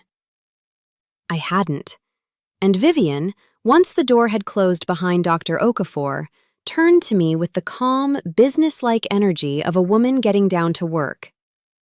"Diane," she said, "I need you to understand something clearly, and I need you to hear it without flinching. What just happened in this room was not a misunderstanding. Your son brought a notary into a hospital to obtain your signature on a property document while you were medicated 1 day after major surgery. That is not a family disagreement. That is, at minimum, an attempt at undue influence, and depending on what's actually written in those papers, it may rise to attempted fraud." "I don't want to send my son to prison," I said, and my voice cracked, because even after everything, even after "don't come back sick," some stubborn, wounded part of me still loved the boy I had raised alone. "Nobody's talking about prison," Vivian said, gentler now. "I'm talking about protecting you. There's a significant difference between what's just and what's kind, Diane, and you're allowed to want both. But you cannot protect yourself by staying silent, and you certainly cannot protect yourself by handing that man anything else to work with." She reached for her notebook again. "I want you to tell me everything, from the beginning. Every comment about the house, every mention of the power of attorney, every time Vanessa called you a charity case at a family dinner. All of it. Times, dates, exact words if you remember them." I told her. It took most of the afternoon, and by the end of it, my throat was raw and my eyes were swollen. But something had shifted in me. Some old, tired weight had begun, slowly, to lift. Vivian filled 6 pages of that notebook with dates and phrases and the precise architecture of 2 years of quiet, escalating pressure. And when she finally closed it, she looked at me with an expression I hadn't seen from her before. Something fierce and protective. "You already have an elder law attorney," she said. It wasn't a question. Renata Cole. I know her work. She's good. How did you know that? Because you mentioned her name in your sleep 2 nights ago, Vivian said, with the faintest hint of a smile. You talked quite a bit, actually, before the sedative fully took hold. I learned more about your family in that first hour than most judges learn in a full deposition. I laughed, despite everything, a short, startled sound. That's either very comforting or very alarming. Both, she said. Get some rest. I'm going to make a few calls. Over the next 5 days, while I recovered, while my new kidney settled into its work and my body slowly remembered how to feel less exhausted than it had in 2 years, Vivian was, in her own words, making a few calls almost constantly. I would wake from naps to find her on her cell phone in the hallway, voice low and clipped, or scribbling notes with the focused intensity of someone assembling a case file. She never once made me feel like a project or a pity case. She made me feel, for the first time in longer than I could remember, like someone worth defending. Renata Cole came to the hospital on my 3rd day of recovery, at Vivian's invitation, carrying a slim briefcase and an expression of quiet, controlled fury. I want you to know, she said, sitting beside my bed, that what your son attempted is exactly the pattern I warned you about 18 months ago. Obtaining a signature under duress from a medicated patient, using a mobile notary who wasn't told the full circumstances, that's textbook undue influence. If we wanted to, we could pursue this criminally. Attempted fraud, potentially elder abuse charges depending on how the DA's office wants to characterize it. Renata let that sentence sit in the air for a moment, watching my face the way I imagine she watched every client's face at this exact point in a conversation like this one, gauging how much weight a person could absorb before you added the next piece. Vivian, beside me, had gone very still, the particular stillness she wore when she was letting someone else's expertise take the lead, though I noticed her pen had not stopped moving entirely, a small, steady line tracking down the margin of her notebook page. I want to be precise with you, Renata continued, opening the slim briefcase she'd carried in and withdrawing a single printed page. Because vague language is how families talk themselves out of protecting the people they love. Undue influence, under this state's elder protection statute, is defined as the substitution of one person's will for another's, obtained through excessive persuasion, in a context where the vulnerable party's capacity for free choice has been overborne. She set the page on the rolling tray table between us, and I saw, printed in plain black type, the exact language she was quoting, underlined in 2 places. It doesn't require that you actually signed anything, Diane. Attempted undue influence, in the context of a documented pattern, is enough to trigger a protective response from this office. What kind of pattern counts? I asked, my voice still thin, still recovering the strength it would need over the coming weeks. Exactly the kind Judge Ashcroft has been documenting in that notebook of hers, Renata said, with a small nod toward Vivian. A power of attorney request 2 years ago, refused. Escalating comments about the house at family gatherings. A text message sent the night before a life-threatening surgery demanding a property transfer. And now, 1 day post-operative, a coordinated visit involving your son, his wife, and a hired notary, attempting to obtain your signature while you were medicated. Any one of those, on its own, might be dismissed as poor judgment under stress. Together, they tell a very different story. I looked down at my hands, at the IV bruise blooming faintly purple on the back of my left one, and I thought about how strange it was to hear my own family's slow unraveling described in language this clinical, this careful, as though Kyle's cruelty were a specimen Renata had collected and was now examining under glass. I've seen this pattern more times than I'd like to admit, Renata said, more gently now, folding her hands on top of the briefcase. Not identical circumstances, of course. Every family finds their own particular cruelty, but the shape of it repeats. An adult child under financial strain. An aging parent whose health becomes, in their mind, a countdown clock instead of a crisis to support. A property or an account they've quietly begun to think of as already theirs. I represented a client 2 years ago, a widow in her 70s, whose daughter tried something remarkably similar during a hip replacement recovery, down to the mobile notary. We were able to intervene before any documents were signed in that case as well, though it took considerably longer than it's taken here, because she didn't have the benefit of a witness quite like the one you have. She glanced at Vivian when she said it, and something passed between the two women. A professional respect I was only beginning to understand the depth of.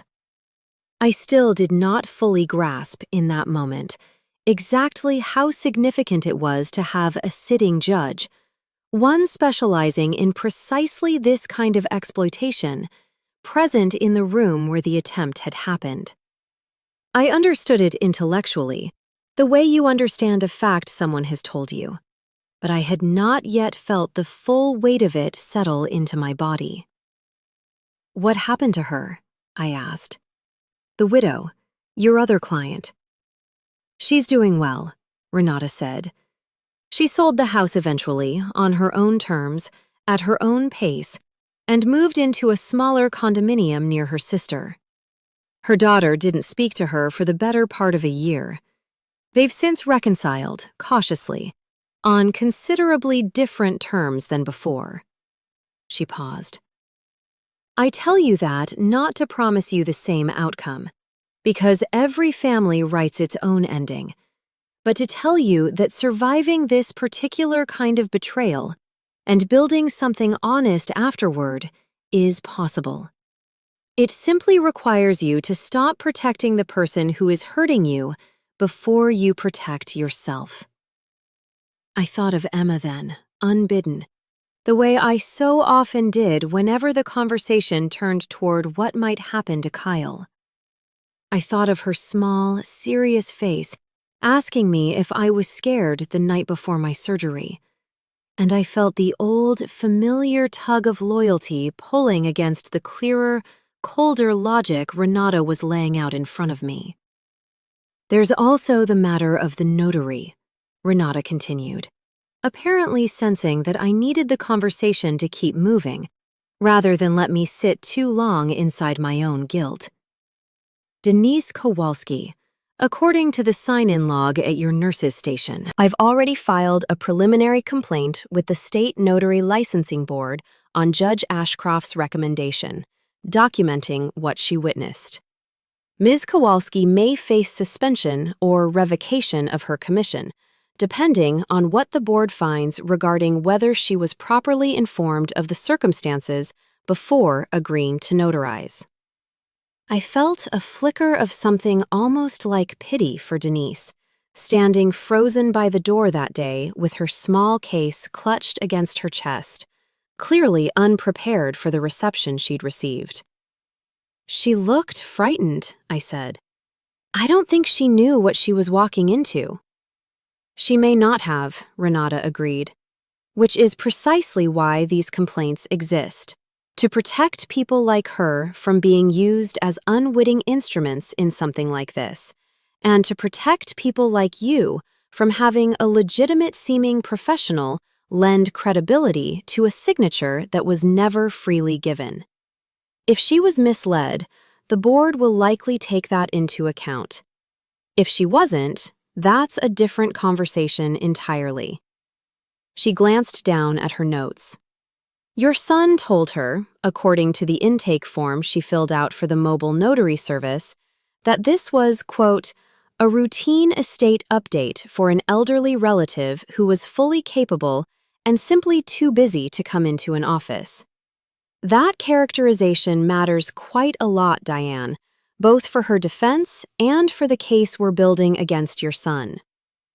I sat with that phrase for a long moment.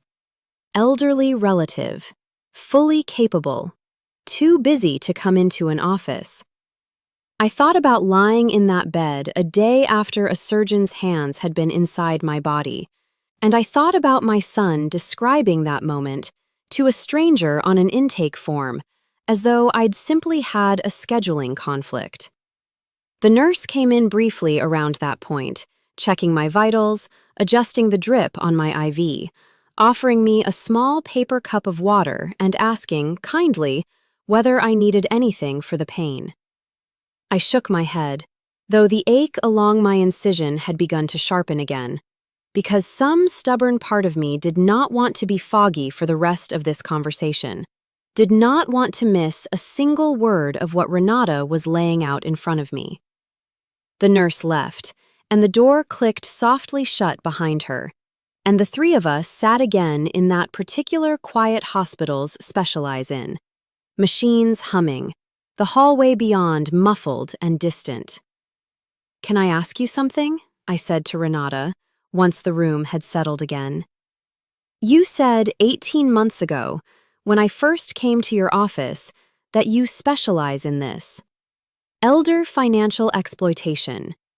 Why? What made you choose that out of everything else you could have practiced?"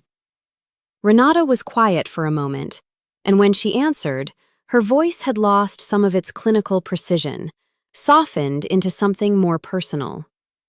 "My grandmother," she said. "Similar story, different decade. No transplant, no dramatic hospital scene, just a slow, patient campaign by an uncle of mine who convinced her, over the course of about 3 years, that she was becoming forgetful, that she couldn't be trusted with her own checkbook, that it would be easier for everyone if he simply took over. By the time the rest of the family noticed what was happening, he'd already drained most of her savings. She lived another 11 years after that, in a much smaller apartment than she deserved, and she never fully forgave herself for not seeing it sooner." She looked at me directly. "I became a lawyer because of her. I chose this specialty because I decided, a long time ago, that I would rather spend my career being the person who notices sooner." I felt something in my chest loosen, hearing that. Some small piece of the isolation I'd been carrying since that text message first arrived. It was not that Renata's grandmother's story made mine hurt any less. It was that it made mine feel less singular, less like some private failure of judgment on my part, and more like a pattern old enough and common enough to have shaped an entire branch of law around protecting people from it. Vivian spoke then, for the first time in several minutes, her voice quieter than her usual courtroom cadence, though no less certain. "Diane, I want to ask you something, and I want you to answer honestly, not the answer you think you're supposed to give." She set her notebook aside entirely, folding her hands over it. "What do you actually want to happen to him? Not what you think is fair, not what you think the law says you're entitled to pursue. What do you, sitting in this bed, having survived what you survived 2 nights ago, actually want?" The question hung there, heavier than anything Renata had laid out in legal terms, because it required something Renata's careful statutes could not provide. It required me to sort through 34 years of loving my son against 2 years of watching that love be slowly, methodically exploited, and to say, out loud, in front of 2 women who had already shown me more loyalty in 5 days than my own child had shown me in half a decade, exactly where I stood. I thought about Emma's card, still waiting on top of my refrigerator. I thought about the lockbox in my hall closet. I thought about David's picture on the mantel, its frame slightly bent from a soccer ball thrown by a boy who used to cry over broken glass instead of demanding it.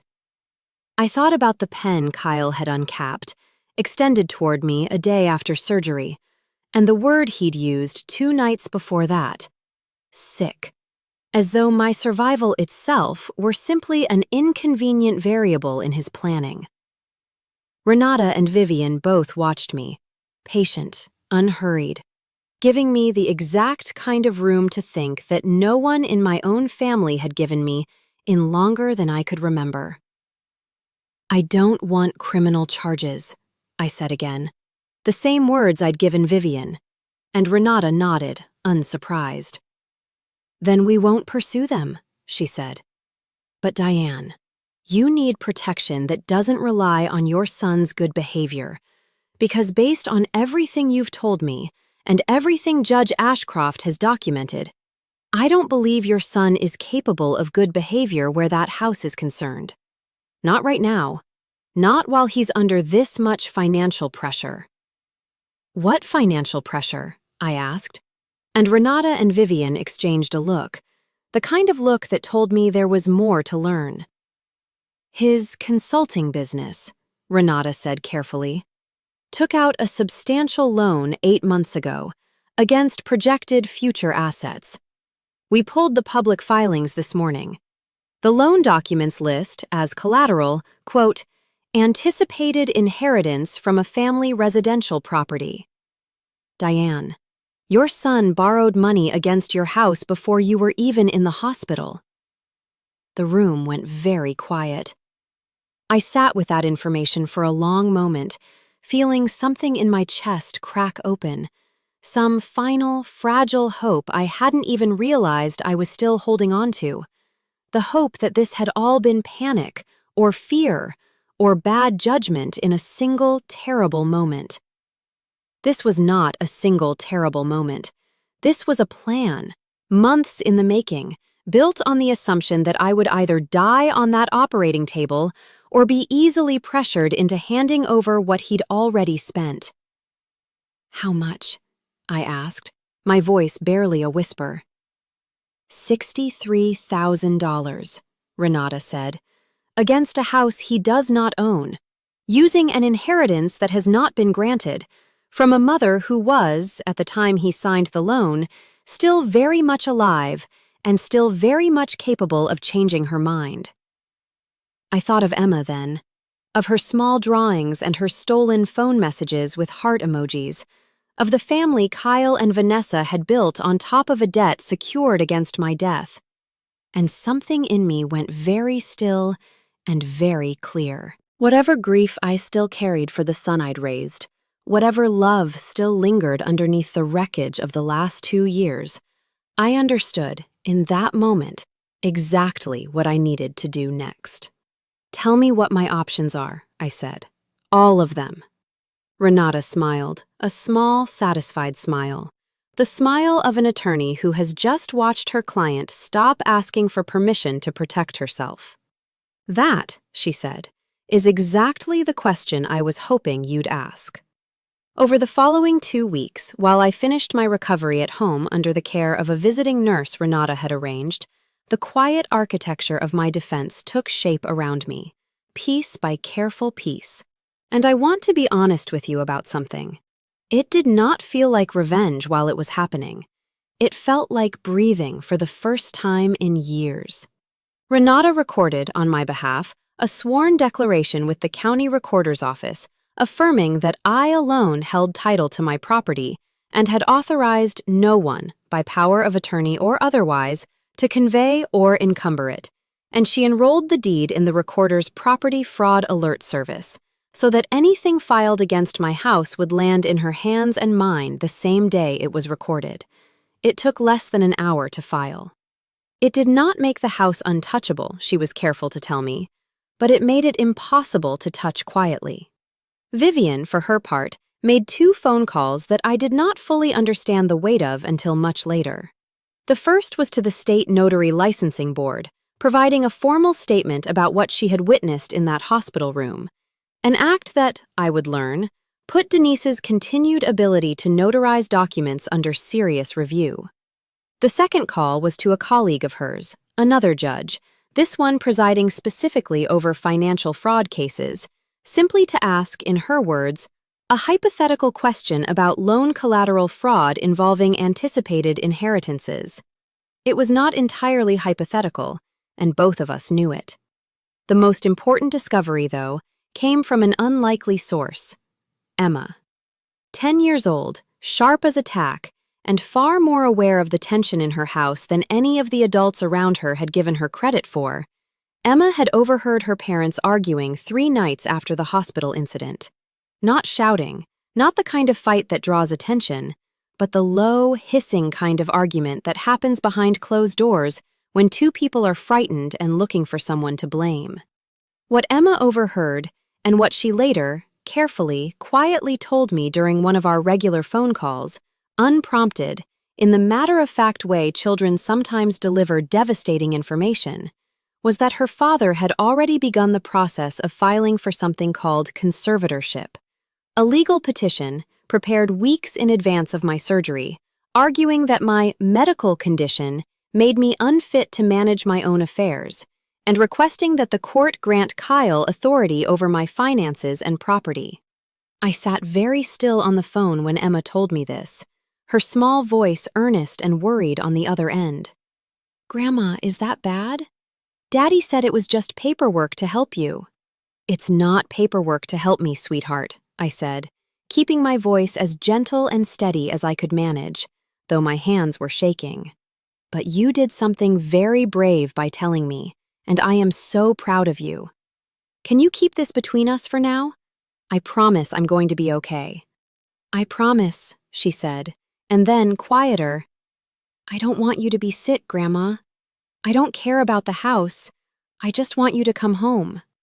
I cried after we hung up, longer and harder than I had let myself cry since the night of the transplant, because in the wreckage of everything my son had become, his daughter had somehow grown into exactly the kind of person I had hoped he would be. That call, more than anything Renata or Vivian had told me, was what finally, fully hardened my resolve. Whatever happened next, I was not just protecting a house. I was protecting Emma's future, her sense of safety, her belief that the adults around her could be trusted to tell her the truth. Renata confirmed, within days, that the conservatorship petition was real. Kyle had filed it 11 days before my surgery, quietly, through a lawyer neither Vanessa nor Kyle had mentioned to anyone, listing my kidney failure and dialysis dependence as evidence of diminished capacity, despite the fact that I had never once missed a tax payment, never once failed a cognitive assessment, and had, in fact, been managing my own finances and medical decisions with total clarity throughout the entire ordeal. "This is good news, actually," Renata told me, over coffee at my kitchen table, the first time I'd hosted anyone since coming home from the hospital. "A petition this poorly supported, filed this close to a major surgery, with this little medical evidence behind it, is going to look terrible in front of any judge, especially," and here she allowed herself a small, satisfied smile, "in front of the judge it's actually going to be assigned to." "What do you mean?" I asked. "Conservatorship petitions in this county," Renata said, "are heard in probate and elder justice court. There's only one judge who sits that docket full-time." She let the sentence hang there, and I understood, all at once, the full and beautiful shape of what was coming. My son had filed a petition arguing that I was too sick and too incapable to manage my own life, and by sheer cosmic coincidence, that petition was going to land directly on the desk of the one woman in the entire county who had personally watched him try to coerce a signature out of me the day after my transplant. "He doesn't know," I said. "Does he?" "He has no idea," Renata said, and for the first time in weeks, I laughed, really laughed. The kind of laugh that comes from somewhere deep and long buried. The laugh of a woman who finally understands that the ground beneath her feet is solid again. The hearing was scheduled for 6 weeks after my surgery. Enough time for me to regain most of my strength. Enough time for Renata to build a case so thorough it left no room for argument. And enough time, though none of us said this part out loud, for Kyle and Vanessa to dig themselves in even deeper, confident that a sympathetic, easily manipulated judge would see things their way. They had no idea what was coming. and I intended to make sure they understood every bit of it, in a room full of witnesses, before the day was through. I want to pause here and tell you about the 6 weeks between my surgery and the day of the hearing, because it is easy, telling a story like this after the fact, to skip past the quiet middle and go straight to the courtroom, straight to the moment of reckoning. But those 6 weeks were where the real work happened, and I think they deserve to be remembered honestly. I went back to dialysis exactly 0 times because my new kidney was working, truly working, filtering my blood the way a healthy kidney should, and every single follow-up appointment brought better numbers than the last. I want you to understand what that felt like, after 2 years of machines and waiting rooms, and a body that had slowly forgotten what strength felt like. I began to sleep through the night again. I began to garden again, carefully, in small stretches, kneeling in the dirt behind the house David and I had built our whole life around. I began, slowly, to feel like myself. Kyle called twice during those 6 weeks. Both times I let it go to voicemail, and both times the messages he left were strange, halting things, half apology and half justification. The voice of a man who knew, on some level, that he had crossed a line, but could not yet bring himself to fully cross back over to accountability. "Mom, I think there's been a misunderstanding," the first message said. "I know it looked bad, with Denise and everything, but I was just trying to make things easier. Can we talk?" The second message, left 9 days later, was different in tone, sharper, more defensive, the sound of a man who had learned, through his own attorney, that his conservatorship petition was not going to be the quiet, easy win he had assumed it would be. "Mom, look, whatever Vanessa's lawyer said, I want you to know I'm doing this for your own good. You're not thinking clearly right now. That's normal after surgery, and I just want to make sure someone responsible is handling things while you recover." I did not call him back. Not out of spite, though I understand if it looked that way, but because Renata had advised me, wisely, that anything I said to him directly could be twisted, recorded, or used to muddy the clean, well-documented record we were building. "Let the paperwork speak," she told me. "Your job right now is to heal, and to be ready, when the day comes, to tell the truth clearly and calmly." So I healed. And Vivian, once her own hip recovery allowed her back into her chambers on modified duty, quietly recused herself from any formal involvement in the case, exactly as legal ethics required, given her personal relationship to me. "I can't hear the case myself," she told me over coffee at her house, 3 weeks after we'd both been discharged, which, frankly, pains me more than I can say, because I would dearly love to be the one sitting on that bench when your son walks into my courtroom. But it's been reassigned to Judge Alvarez, who is, without exaggeration, the second most exacting judge in this county on questions of undue influence. I trained her myself 15 years ago. "You trained your own replacement," I said, and she smiled, a real smile, the first fully unguarded one I'd seen from her. "I trained several," she said. "It's the only real legacy a judge gets to leave, Diane. Not the rulings. The people you shape into better judges than yourself." She studied me for a moment, over the rim of her coffee cup. "You know, you'd have made a formidable attorney if things had gone differently for you. You have the instincts for it, the patience, the precision. Most people would have signed that paperwork just to make the fighting stop." "I almost did," I admitted. "More than once over the years. It would have been so much easier." "Easier isn't the same as right," Vivian said. "You already know that. It's why you're sitting in my kitchen instead of in a smaller house somewhere, wondering how it all slipped away from you." During those weeks, Renata built the case with a thoroughness that still, looking back, takes my breath away. She subpoenaed the loan documents from Kyle's business lender, confirming the $63,000 loan secured against anticipated inheritance from my property, taken out 8 months before my transplant, long before there was a donor kidney or a surgery date anywhere in the picture.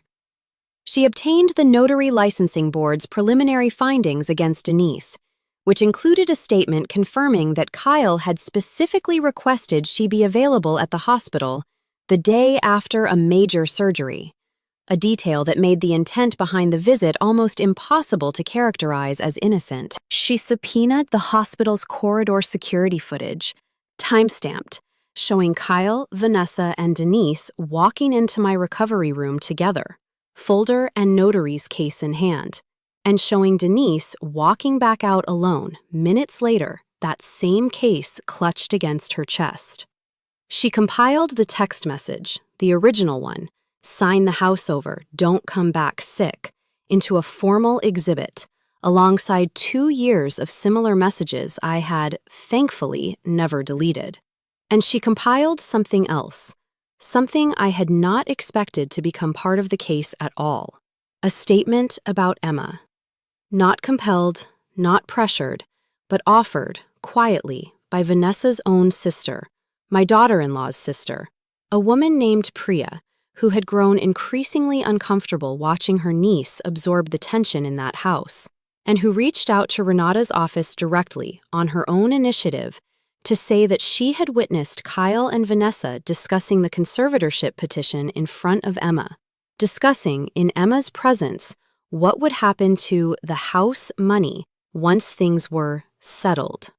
"Children hear everything," Priya told Renata, in a statement that would later be read aloud in that courtroom. "They just don't always know what their hearing means." Emma knew something was wrong. She just didn't have the words for it yet. I met Priya for coffee once, during those 6 weeks, a quiet, careful woman who apologized more than once for not stepping in sooner. "I should have said something at that birthday dinner," she told me, referring, I realized, to the charity case comment I had absorbed in silence years earlier. I remember thinking it was cruel, and I said nothing, because it wasn't my place. I've regretted that for a long time. "You're saying something now," I told her, and I meant it. Sometimes the people who arrive late to stand beside you matter just as much as the ones who were there from the beginning. Because arriving late still takes courage, still takes a willingness to risk the relationships you have in order to defend the ones that matter more. By the 5th week, Renata's case file ran to nearly 200 pages. Financial records, text messages, security footage, sworn statements, medical documentation proving my full cognitive and physical capacity, and the loan documents that, more than anything else, painted a clear and damning picture of a son who had begun spending his mother's future before she had even finished fighting to have one.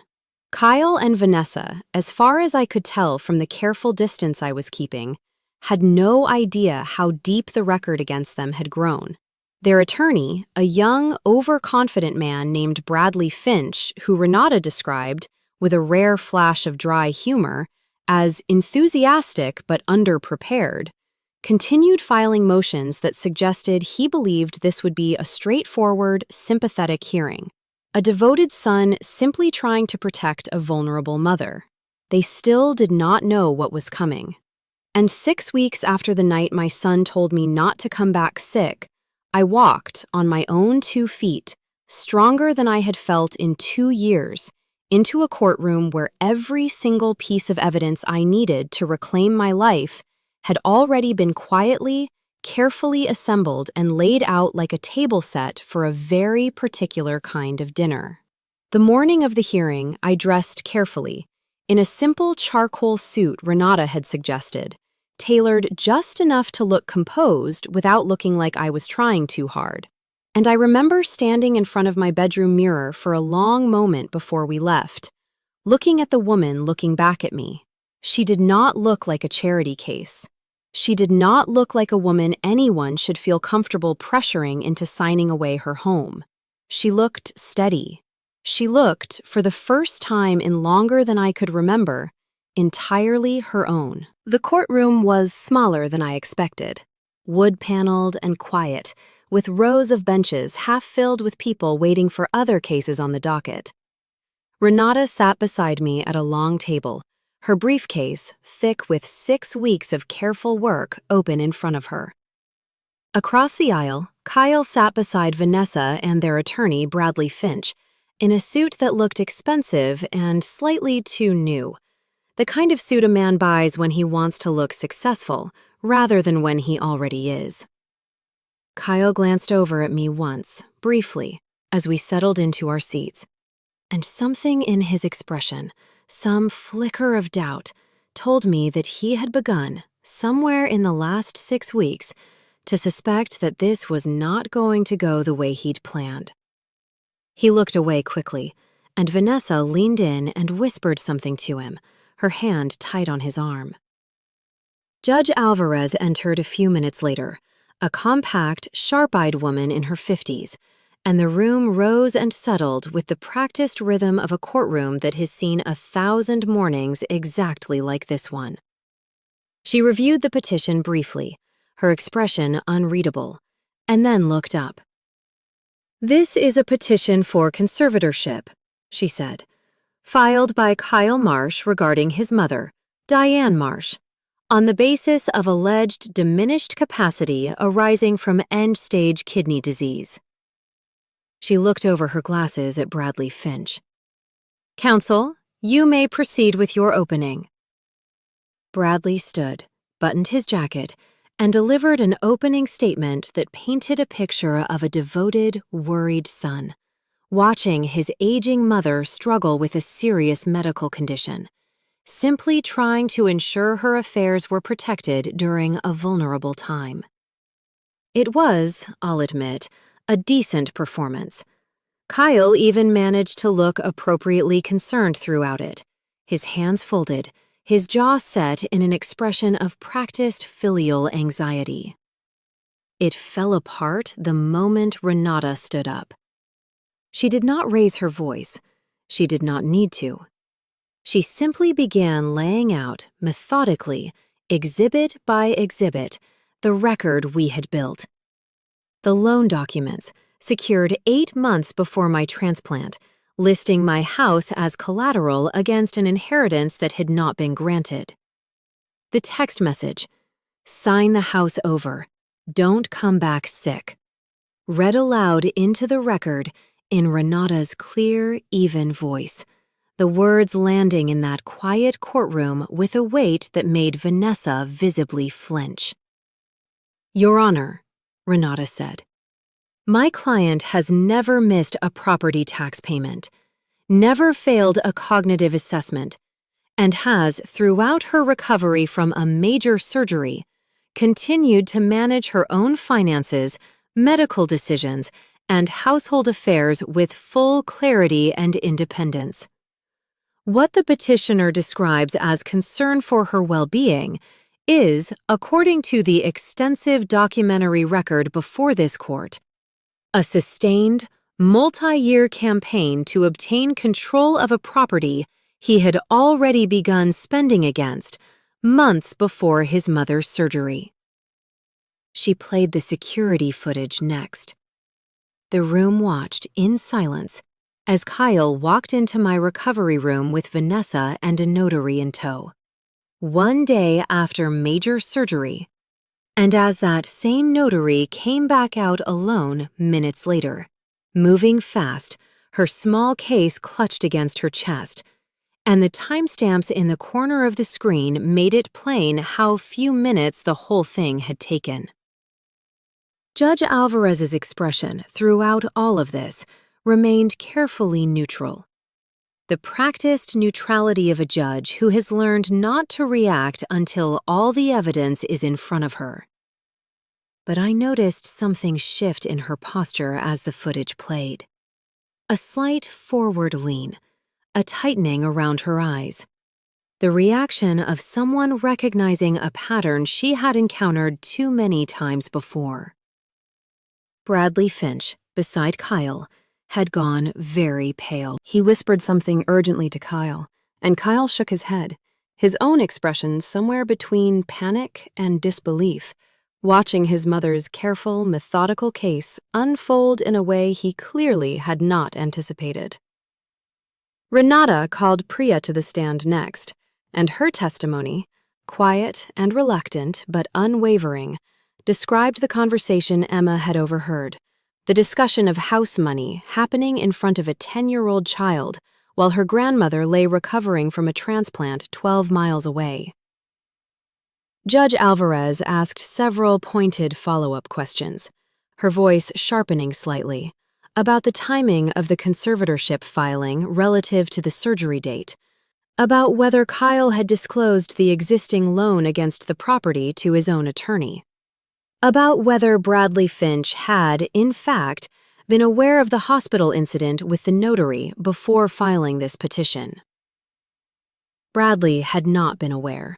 That much became clear within minutes, and the horror of realizing he had built his client's entire case without knowing about a hospital room confrontation witnessed by a sitting judge and an attempted signature obtained through a now suspended notary was written plainly across his face. Then, finally, it was my turn. Renata called me to the stand, and I walked up slowly, my new kidney working steadily inside me, my legs stronger than they'd been in 2 years. And I sat, and I looked, briefly, at my son, sitting across the room with his face drained of every trace of the confidence he'd walked in with. "Mrs. Marsh," Renata said gently, "can you tell the court, in your own words, what happened the night before your surgery?" I told them. About the text message. About sitting alone in a pre-op room, reading 4 cruel words and a warning, while I waited to find out if I would live to see the next day. I told them about the hospital room, the notary, the pen extended toward me a day after major surgery.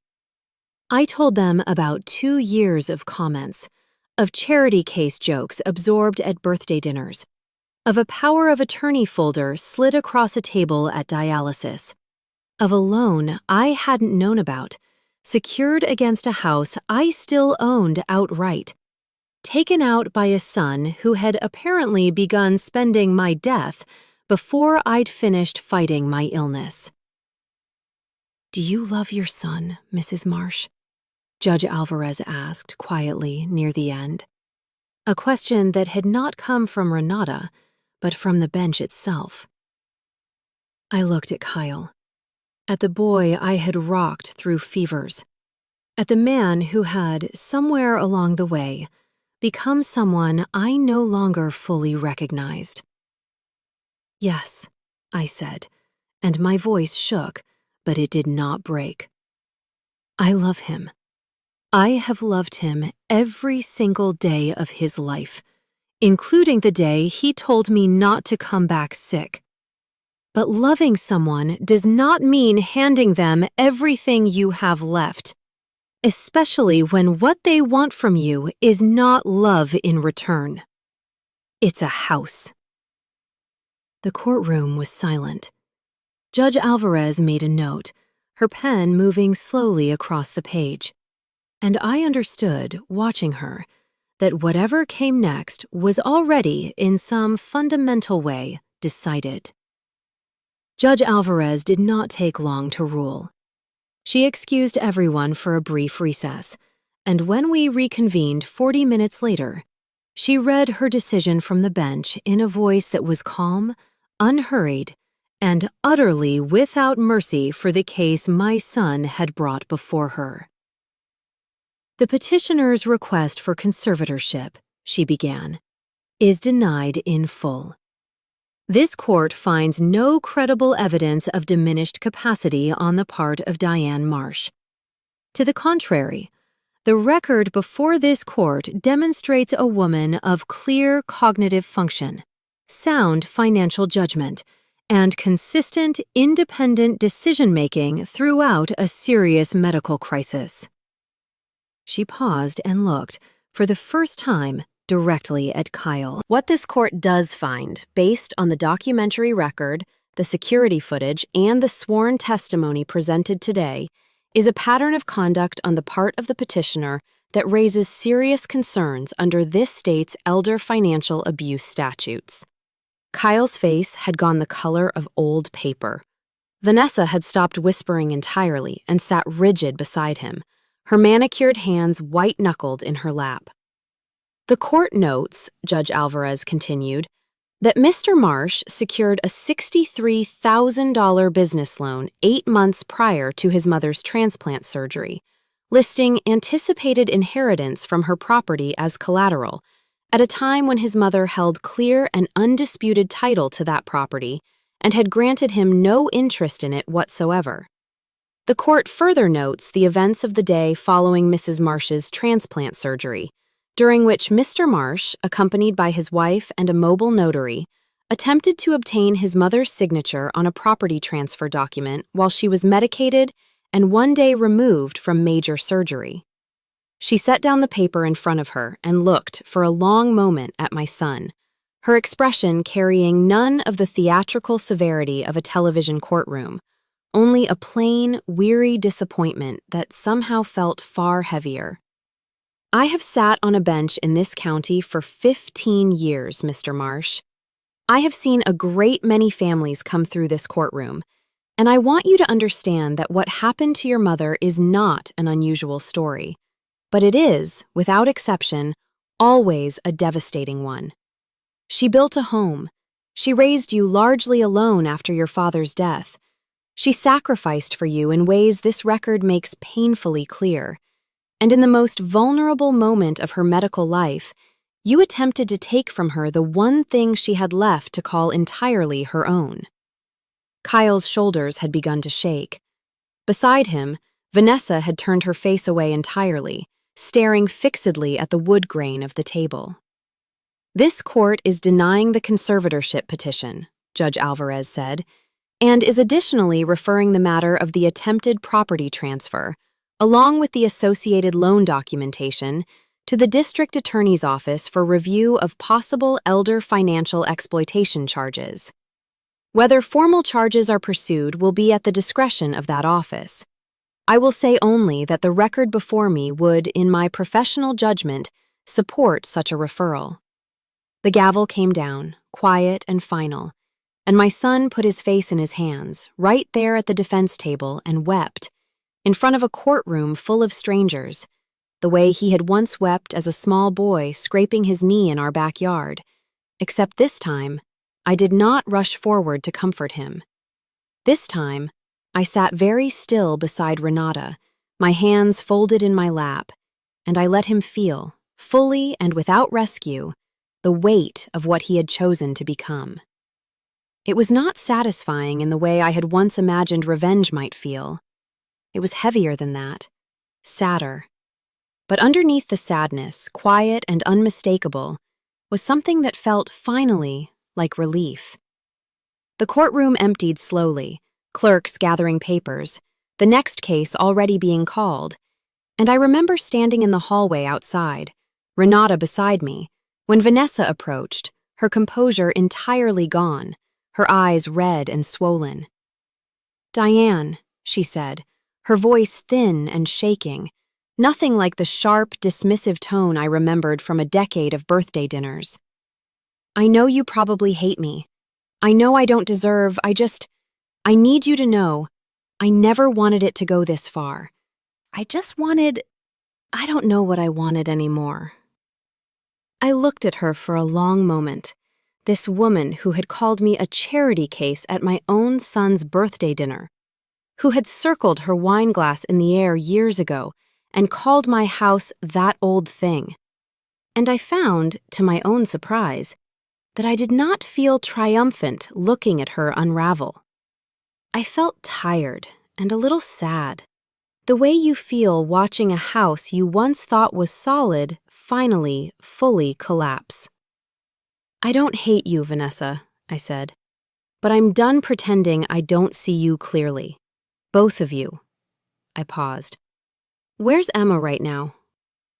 "With my sister," Vanessa said. She's been helping a lot, actually." "Good," I said. "I'd like to see her. Not through you and not through Kyle. Directly, if that's all right. She's the only person in this entire situation who never once asked me for anything. Vanessa nodded, quickly, tears spilling freely now. Of course, Diane. She talks about you all the time. She's scared she did something wrong, telling you about the conservatorship thing. She did the bravest thing anyone in this family has done in 2 years, I said, and I meant it, every word. And I watched Vanessa's face crumple further as the full shape of what her daughter's honesty had cost the family she'd tried to build finally landed. Kyle came out last, alone, his blazer wrinkled, his eyes still red. He stopped a few feet from me, and for a long moment, neither of us said anything. "Mom," he finally said, his voice hoarse. I don't know how it got this far. I keep thinking about that text. I don't even know why I sent it.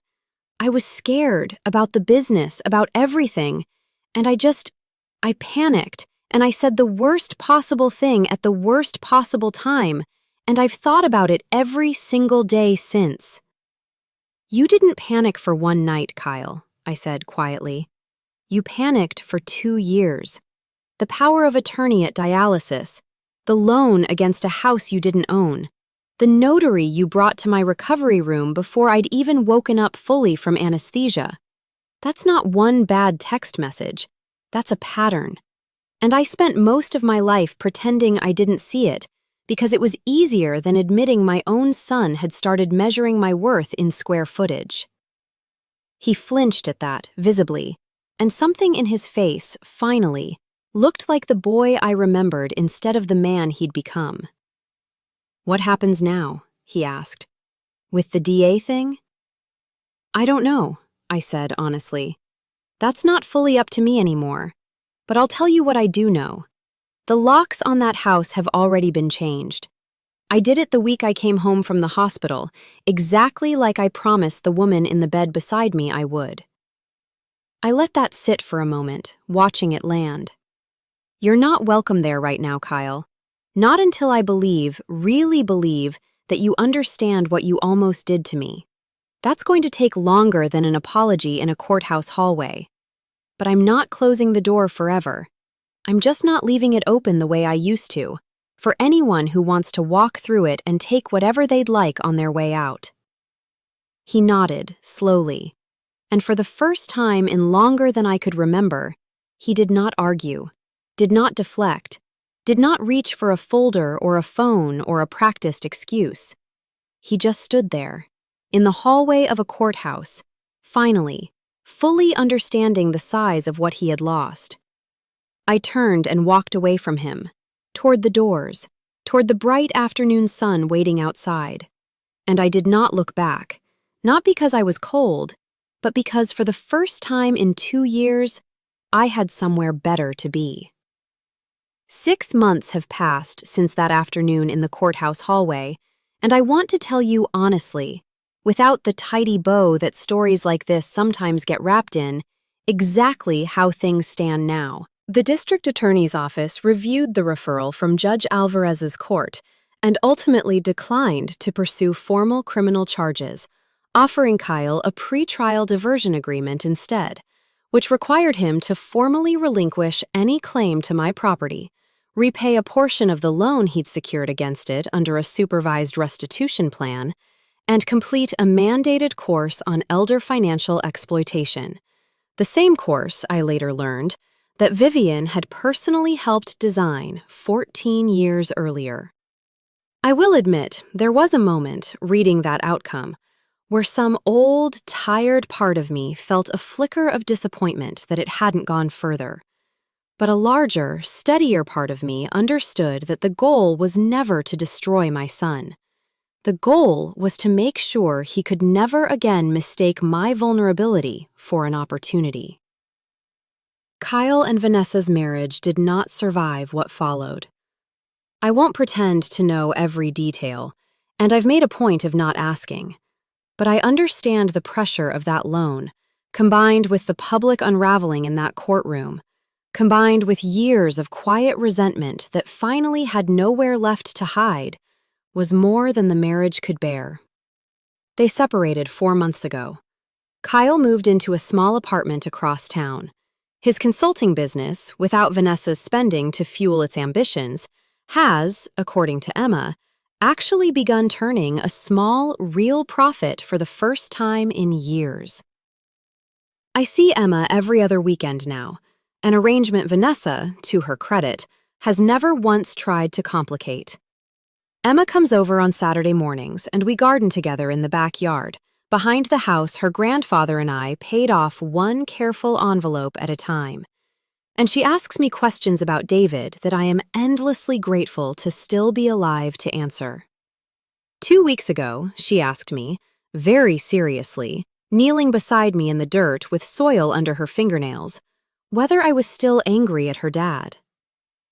Not angry, I told her, after thinking about it carefully, because she deserved a true answer, not a comfortable one.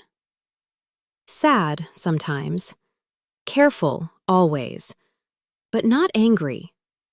Anger takes a lot of energy, sweetheart, and I've decided to spend mine on things that make me happy instead. Kyle and I speak occasionally now. Careful, brief conversations, mostly about Emma, sometimes about small, ordinary things, a doctor's appointment, a birthday coming up. He has not asked me for anything since that day in the courthouse hallway. Not money, not the house, not forgiveness he hasn't yet earned.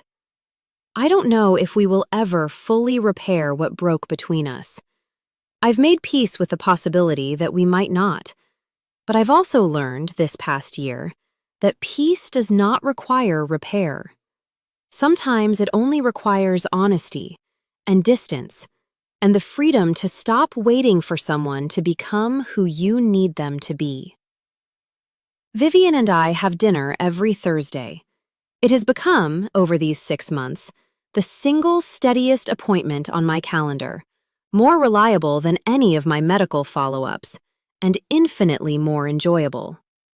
She retired from the bench 3 months ago, a decision she describes, with characteristic dryness, as finally having the leisure to be difficult on my own schedule instead of the county's. We have talked, more than once, about writing something together, a guide for women exactly like me, women who spent decades absorbing small cruelties in the name of keeping the peace, women who don't realize, until a stranger in a hospital bed hands them a notebook and a promise, that they were never actually powerless. They simply hadn't yet been asked the right questions. I think often about that first night, the two of us in a dim hospital room, strangers bound together by nothing more than bad luck and worse family, shaking hands on a promise neither of us fully understood the weight of yet. If I wake up, I'm changing the locks. If I wake up, I'm suing somebody. 2 women, frightened and furious in equal measure, making a pact in the dark because it felt better than facing the fear alone. Neither of us knew, that night, exactly how far that pact would carry us. I certainly didn't know that the woman joking with me about locks and lawsuits was one of the most powerful legal minds in the entire county. A woman whose simple presence in a recovery room would be enough to unravel a scheme my son had spent nearly a year quietly constructing. I didn't know that a surgeon's single, quiet question, "Do you know who that woman is?" would become the exact moment my son's confidence began irreversibly to crumble. But I have thought many times since about what might have happened if Vivian hadn't been wheeled into that room at all.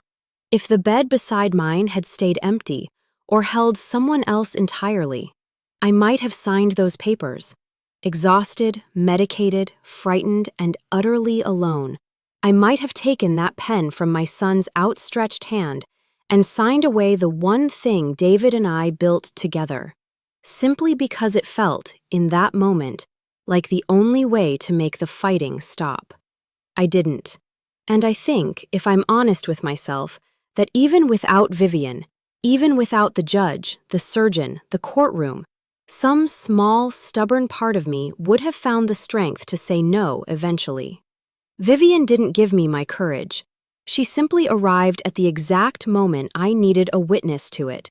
Someone to stand beside me and say out loud that what my son was asking of me was not normal, was not love, was not something any mother owes any child, no matter how much she has already given. That, I think, is the real lesson underneath everything that happened to me this year. And it is the one I hope you will carry with you if any part of this story sounded familiar to your own life. The people who count on your compliance are almost always the people who have never once had to earn it. And the moment you stop offering it freely, the moment you say, quietly and without apology, "No, not like this, not to me," is the moment the entire architecture of their control begins to fall apart, because it was never built on anything sturdier than your silence to begin with. I am 69 years old now. I have a working kidney that came to me from a stranger's unimaginable grief, and I try, every single day, to live a life worthy of that gift. I have a house with new locks, a granddaughter with dirt under her fingernails and a fierce, honest heart, a friend who taught me that power and grace are not opposites, and a son I still love, carefully, from a safe and honest distance, in the hope that someday he becomes someone I can love without reservation again. I do not know how your story looks. I don't know which version of my son or my daughter-in-law or my empty hospital bed lives in your own life, waiting for you to finally say no. But I hope, if you are sitting somewhere tonight holding a version of that cruel text message, 4 words and a warning, that you remember this. You are not required to sign anything, to anyone, out of fear. You are allowed to change your locks. You are allowed to ask for a witness. And you are allowed, always, to come back, sick or healthy or somewhere in between, to a life that is still, entirely, and only your own. Have you ever had to stand up to your own family to protect what was rightfully yours? I would love to hear your story in the comments below. And if this one meant something to you, if it reminded you of your own quiet strength, please take a moment to like this video and subscribe so we can share more stories like mine together.